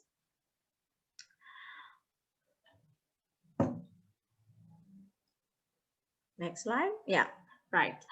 Okay, so 2 criteria left. Now, the third criteria is more about cultural preservation. So the guidelines on how you can protect the tourist attraction from the cultural heritage, or from the cultural property heritage, something like that. And also how the visitors should be managed through visitor management, as well as how their behavior as well should be managed, because what we need to do is protecting the culture, because tourists needs to respect the local culture. But first, before you encourage tourists to respect your culture, you need to respect your own culture first, right? Okay, the last one is environmental preservation. Environmental preservation is more about how you manage the risk of environmental impacts because of tourism. We know that during, after the revolutions of the industry, so people like to go to some places in one time. So a lot of people go in one place to enjoy, to have, to relax or have holiday leisures. But you can imagine if a lot of people come in one place, for example, small island. So there is 1 million people come to visit that island. So every one of them throw one garbage. So one garbage times 1 million means that one garbage a day. But if it is a day, they throw a garbage. But when they throw a garbage in a minute, one in a minute, or one in a second, or one in an hour, how many garbage, especially plastic garbage, that you can get from tourism? So that's why these regulations give the guidelines how to manage, those waste management, water management, and so on. So how to recycle water and so on. One example is, if you can imagine, one big hotel with 1,000 rooms. In 1,000 room consists one room consists of 2 tourists. So 2 times 1,000 means 2,000 rooms who will take a bath twice a day. So how many cubic of waters will be used in a day? You can imagine. So you need to manage the water system as well, not only waste, but also water and other resources, in order to avoid, the distractions of nature because of tourism, right? Go on to the next slide.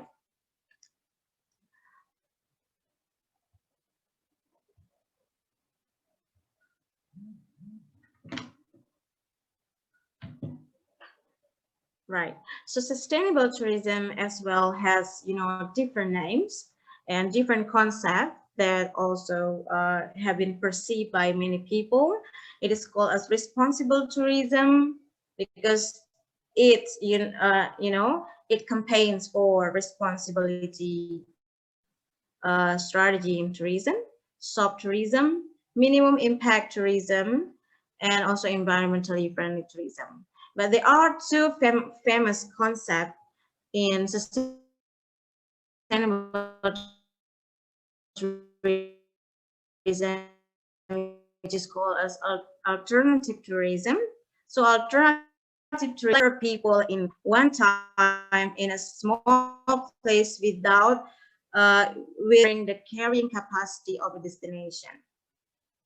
So that's called alternative tourism is a solution for that. And the next one is ecotourism.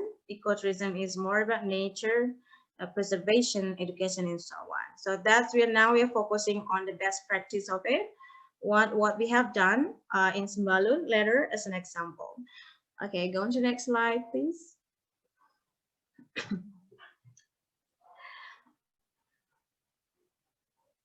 Okay.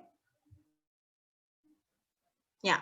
So if we go on to the criteria of ecotourism, so ecotourism has three main criteria. The first one, it is a nature-based attraction. Nature-based attractions mean that you can use everything about nature for the tourism attractions.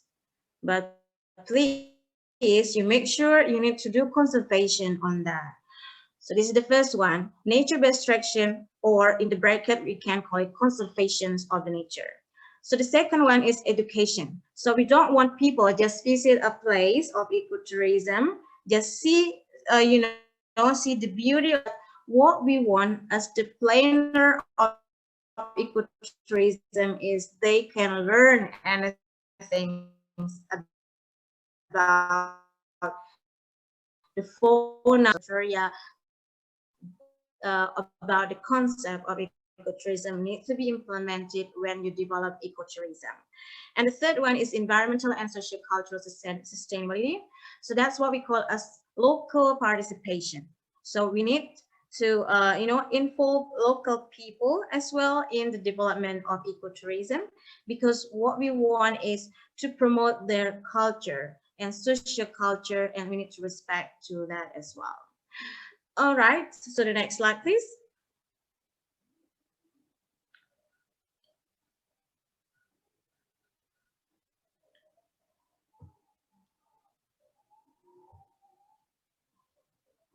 Right. So this is one of example that of a best practice that we try to implement those concepts and theories that have been delivered before to practice that we have done, the least that we can do to support, the conservations and to save the earth. One of them is we develop an ecotourism, which is called as Our Sembalun.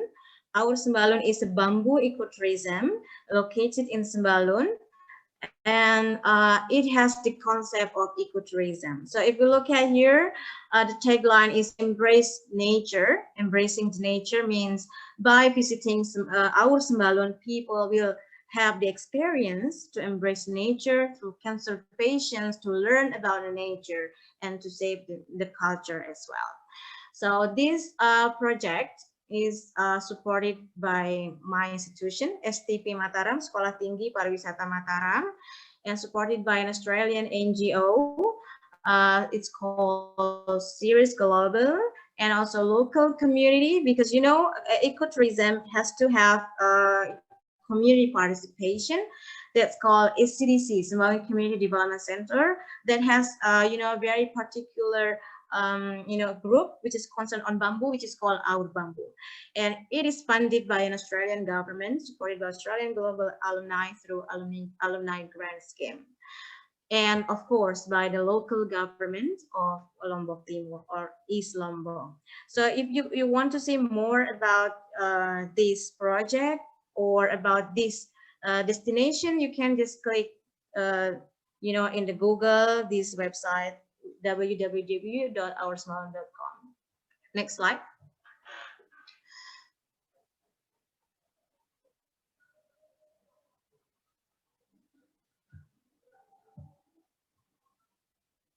Next slide, please.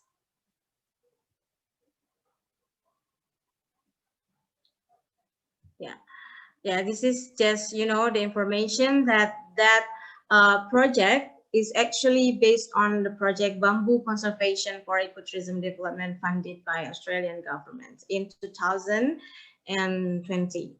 Okay, next slide. Okay, if you look at here, just a little bit of information on our project. You can see two pictures around here, which has the similarity and also has a lot of differences.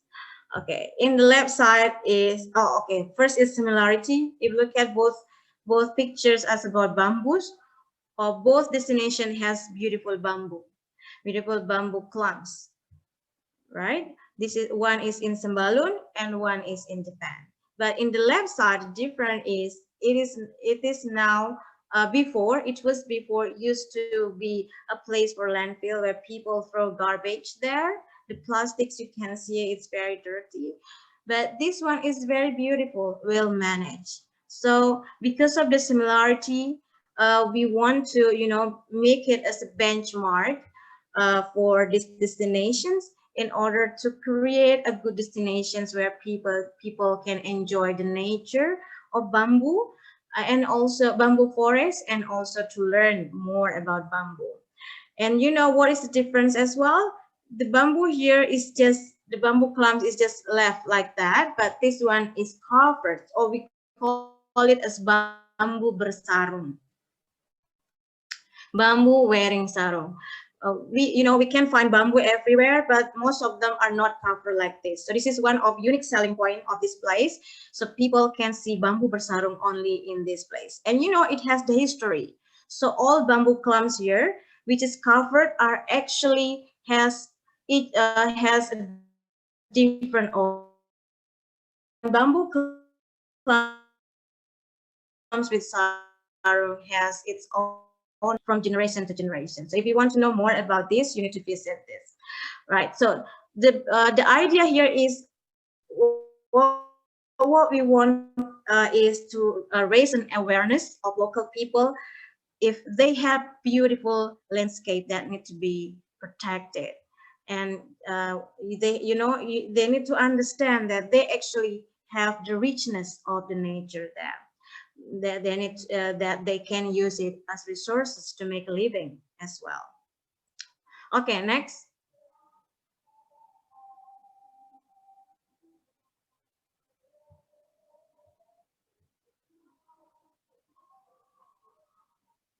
Next slide, please. Yeah. So in order to achieve our dream, just want to make those places to be wonderful, like what it has been in Japan in the right photo before.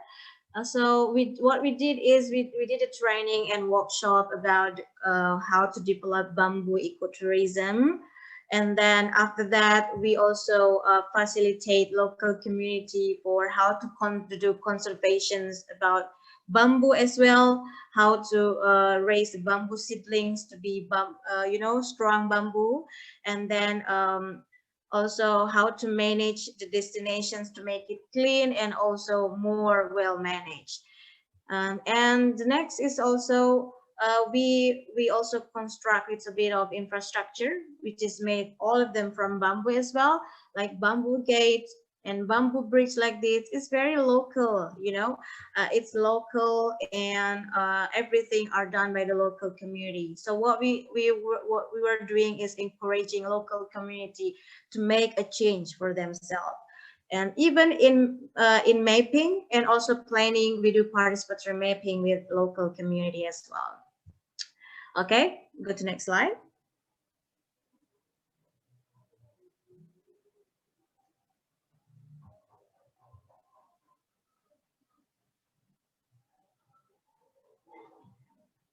Yeah, so we also design, the greenhouse and other infrastructure there, which is made everything from bamboo as well, like this one.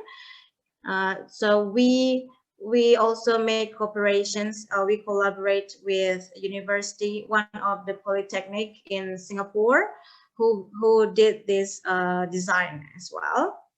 Okay, next slide. Yeah, so this is one of the design. Before we saw the design, and this is when there was a constructions of bamboo greenhouse in this place. So everything is made from bamboo, even the signage and also the information board as well, all from bamboo. So everyone can see what bamboo can be used for everything, especially for construction as well. Okay, the next slide, please.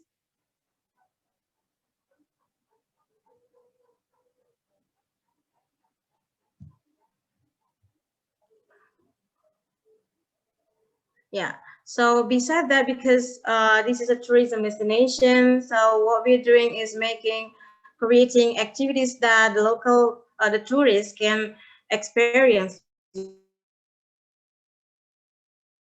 during the visit. Because in tourism, three concepts. The first one is something to see, something to do, and something to buy.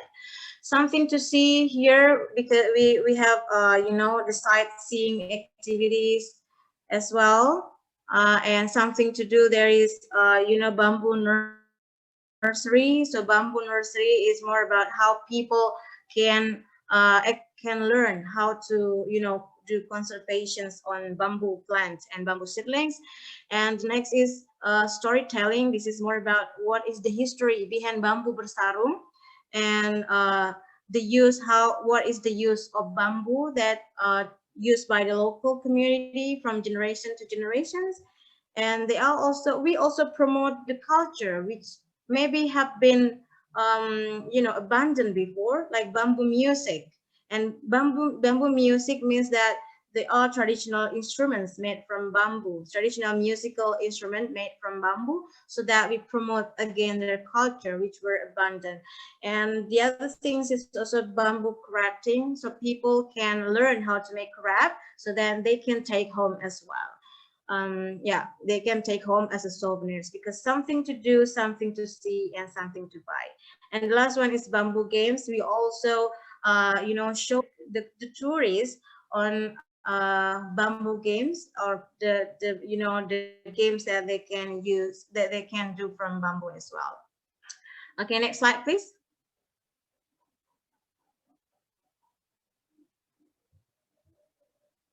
Yeah, this is the last things, because the development of tourism, of course, what we want to have is economic viability or benefit for local community. So if you can see here, there are 3 rings. So the first rings, this is the the internal ring, or this one. The main ring is actually the benefit for the management of our Sembalun, like operator, interpreter, in bamboo owner, and bamboo land owner, so they can get benefit economically from it. So the second ring is local community, which is because it's very close to the settlement of local people. So the second ring is the settlement, which is very close to the bamboo forest. So what they can make economically from the development of bamboo ecotourism is they can sell souvenir. They can also provide the service of homestay, toilet, parking area, and so on. And the last one is the last ring. This is the bigger community, the general community who lives nearby in Sembalun. So they also can benefit from the development of this, because this is a new tourism object that visitors might come to visit, but when they go home, they might drop by strawberry farming to pick some strawberries and so on. And also they can see the other places as well around Sembalun. And of course, the industries nearby, like hotels and homestay and so on. Okay, next slide, please. Yeah, thank you. This is the last slide. So there is one quote that I just want young generations to, to bear in mind, that please save the earth. because the earth will save you. When you save the earth, the benefit, whether from social, economic, will come to you. That's all from me. Thank you very much, the moderator. So maybe now you can play the video of our Sembalun. Thank you.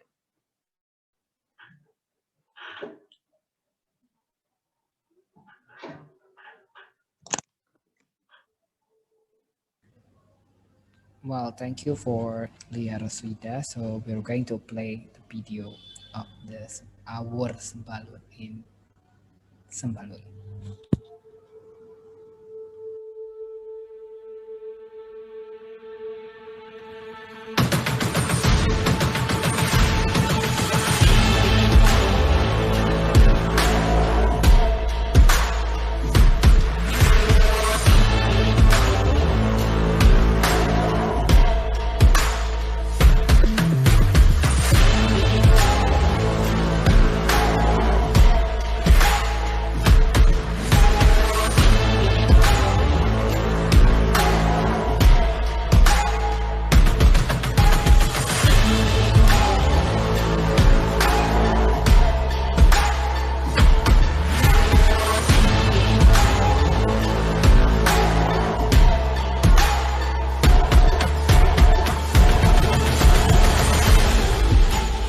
Bagaimana menurut Bapak kesan ketika memasuki kawasan ekowisata bambu ini? Feel like coming to a new world. Jadi kayak sesuatu yang baru buat saya, karena memang rumpunan bambu semacam ini di Lombok sebetulnya banyak, tetapi yang dikelola dan ditata seperti ini setahu saya baru ini.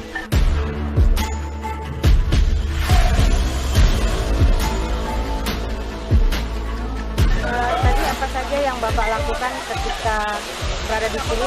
Aktivitas apa saja? Aktivitas yang saya lakukan di sekitaran aur bambu ini, saya menikmati kesejukan alam dengan rumpunan bambu ini, dan kemudian kita menikmati tadi ada kesenian tradisional, gamelan, dan juga ada gedang belek, dan kemudian kita juga makan dan minum makanan tradisional Sembalun. Dan terakhir tadi kita menanam pohon bambu hitam. Jadi bagaimana kira-kira Bapak Setiani tentang kesan ketika memasuki kawasan ekowisata bambu Aur Sembalun ini? Oke, ketika memasuki kawasan wisata ini, kawasan baru, wisata baru, saya langsung ingat tempat-tempat wisata yang di luar negeri. Konsepnya mengedepankan lingkungan, kemudian juga tidak melupakan lokalitas gitu. Kalau menurut saya ini akan menjadi sebuah kawasan yang ke depan akan bagus. Kenapa? Karena dia mengusung keunikan yang ada di masyarakat, kemudian dikombinasikan dengan kebaruan. Misalnya kalau kita melihat di sini, ini hasil-hasil tangan-tangan kreasi-kreasi masyarakat yang ada di sini, kemudian ditampilkan dengan cara-cara yang keren begitu. Menurut saya ini akan menjadi tempat yang bagus, dan kita berharap nanti pengunjungnya banyak yang datang ke sini. Tadi kegiatan apa saja yang Bapak bisa nikmati yang di ekowisata bambu ini? Oke, yang pertama tadi kami, kalau kita melihat jalur masuknya itu kita lewati rumah-rumah warga. Nah, jadi kita bisa melihat aktivitas warga yang ada di desa. Kemudian kita masuknya tadi lewati sawah. Nah, jadi ada aktivitas masyarakat yang mengolah sawahnya. Kemudian kita masuk, tadi ada jembatannya, mantap jembatannya dari bambu. Kita masuk langsung disuguhkan dengan pemandangan bambu. Mirip-mirip kayak di Surabaya sih kalau bambunya gitu. Tapi bedanya di sini itu di kerangkeng ya. Nah, kalau di tempat lain kan bambunya dibiarin, tidak di kerangkeng. Sepertinya ada filosofi tersendiri kayak ini. Kenapa bambu-bambu ini di kerangkeng? Kemudian kalau kita melihat contohnya seperti di sana, ada pemiliknya, ada nama-nama pemiliknya. Ada Amak Sriawi, Amak Rianep, Amak Riasih, dan kawan-kawan. Ini mungkin yang menjadi keunggulan tersendiri dibandingkan dengan hutan bambu atau kebun bambu di tempat lain.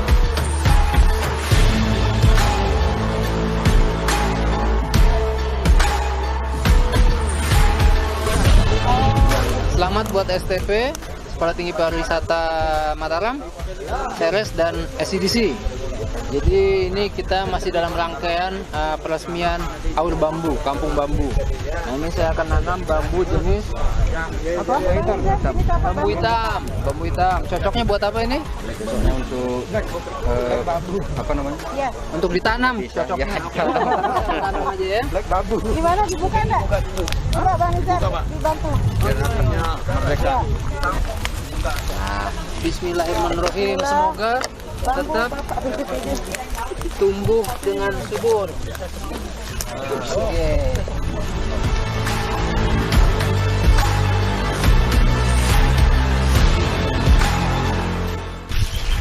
Oke, udah semuanya kita tepuk tangan buat ini semua.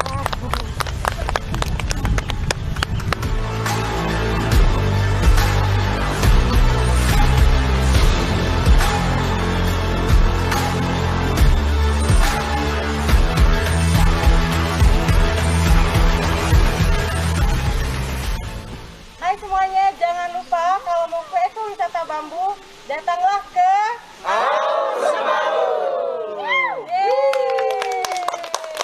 sekali.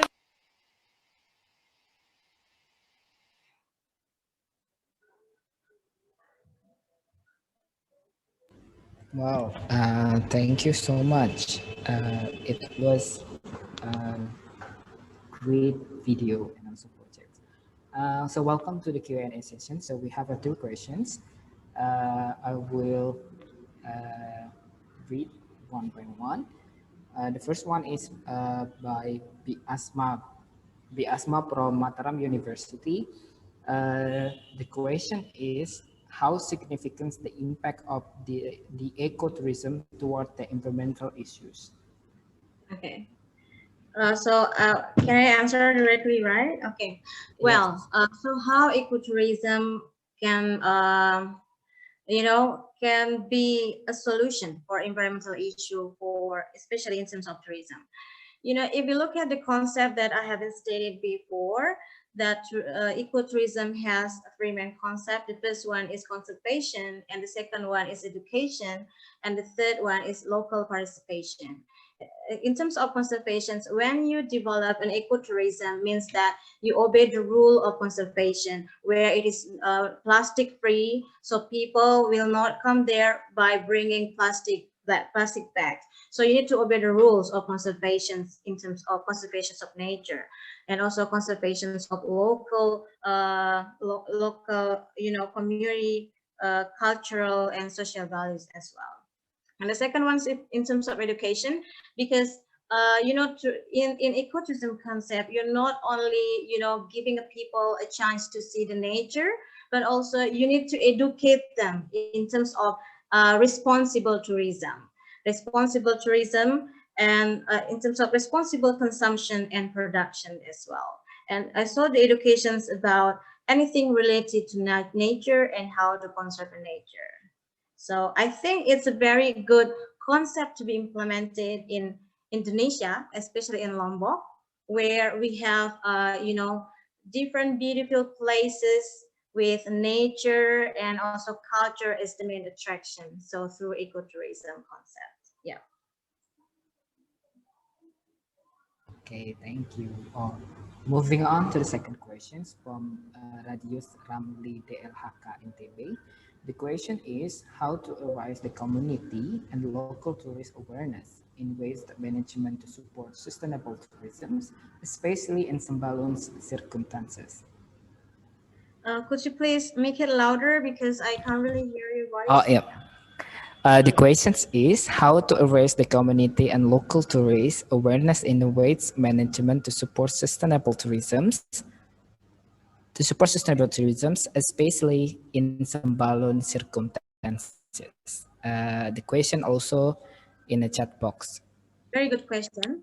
Well, I have been, going back and forth from Sembalun to Mataram in 1 year. So there are, of course, challenges to face during the development of ecotourism. One of them is because, the forest itself is a very big area, and it was, a landfill where people throw garbage. So can you imagine what you can do to remove the garbage? Because the local community doesn't have official landfill for the garbage disposal. So the things is what we can do from different stakeholders. The first one is government. The government first should support the community in terms of facilities as well. The facilities, landfill facilities for garbage. And the second ones, maybe it could be like, providing regulations by make socializations to local community on how important to save the environment by not throwing the garbage or in the wrong place. And the third one is beside that, in terms of tourism destinations or development, so each operator or management in each destination should also be educated on how to manage destination in sustainable way, because we already have the guidelines as what I told you before, right? So we have already the guidelines, so now how can we implement it by making socialization or training to them? They actually can do that, but now the thing is they don't know about it. So now how the government could act to make socialization and raise awareness and build the capacity of local community. I think that's the solution for that. And oh yeah, for the tourists, well, for the tourists itself, what you can do is you, as the management of destinations, you need to be brave. I mean, you need to be tough and strong enough to avoid tourists in throwing the garbage. But of course, you need to provide the facilities where people or tourists can throw the garbage on, and you need to make regulation as well, which is agreed upon all the people or communities around that, by not throwing the garbage in particular places which is prohibited. So I think that you can do for the solutions. Okay, thank you. And the last question is, what local contributions, the last questions from Jagat Al-Ula from Mataram University. And the question is, what local contributions in reducing global warming or helping Indonesia's government to fit the standard of the climate change actions as the Paris Agreement for instance? Because I just read an article mentioning that the Indonesians has already going over the standard of emission productions limit that has been stated in the Paris Agreement. Thank you, ma'am. Okay, that's a very good question and such a long question actually, but I will answer. Yeah, so well, actually the main idea is how can we are as a young generations or as people, community or citizen of Indonesia could help to combat or to fight the climate change. So what you can do is first is if we go back to what I have talked before in terms of materials, what you can do is the young generation is you need now to be able to make some things or innovations in terms of how you can preserve nature. So this is the first one. Preserving nature, like you can do planting the trees. So this is also can cut the carbon dioxide and something like that, and gas emissions as well. By planting the trees, growing the trees, not to do the deforestation, and of course, what you can do as young generation is to do campaigns as well, because now is in digital era where people like to make a selfie, yeah, for selfie and post it in social media. That what you can do, the least that you can do campaign for fighting the climate change through the things, the least that you can do. Yeah, that's my solutions and answer. Thank you. Well, so thank you so much. So this is the end of our seminar. And also that was amazing presentations by Lia Rosida about the local effort for sustainability, and also it was amazing project in Sembalun. Someday we are going to Sembalun. Yeah. So I will give the floor back to the MC Iqbal. Thank you, Mbak Lia. Iqbal, time is yours. Thank you so much. What a very enlightening materials that we have this afternoon. That's the end of our seminars, but before closing the event, I would like to give some remarks to all stakeholders here. The first one is to all the seminar speakers. The first one is to Miss Agnieszka Rugin from the National Center for Climate Change Poland. The second one is for Mr. Christoph Burda from PIRE. And the last one for Miss Lia Rosida from Sekolah Tinggi Pariwisata Mataram. It was a very amazing material that we got this afternoon and very enlightening, of course, give us more knowledge in this very happy event. And also we would like to say thanks to our guest, Dr. Anda Haja Baik Eva Nurcahya Ningsih from the West Nusa Tenggara government representative, and also to Miss Sylvia, as the representative of Kujawsko-Pomorski province of Poland, and last but not least to Father Marcin Smith from Trihita Karana as one of the sponsors of this event. And of course, all biggest thanks to our participants who've been following this event since very beginning. By that, the end of our seminar, let's close our seminars by saying Alhamdulillah, Alhamdulillah, Rabbil Alamin. The next agenda is the debate technical meetings. For you who are not debate participants, or you have another agenda, you may leave this meeting. And for all the debate participants, we will start the technical meeting after a 20 minutes break. So please be back at the Zoom calls at 4 p.m. We will start the technical meeting at 4. Thank you, everyone. Thank you, everyone.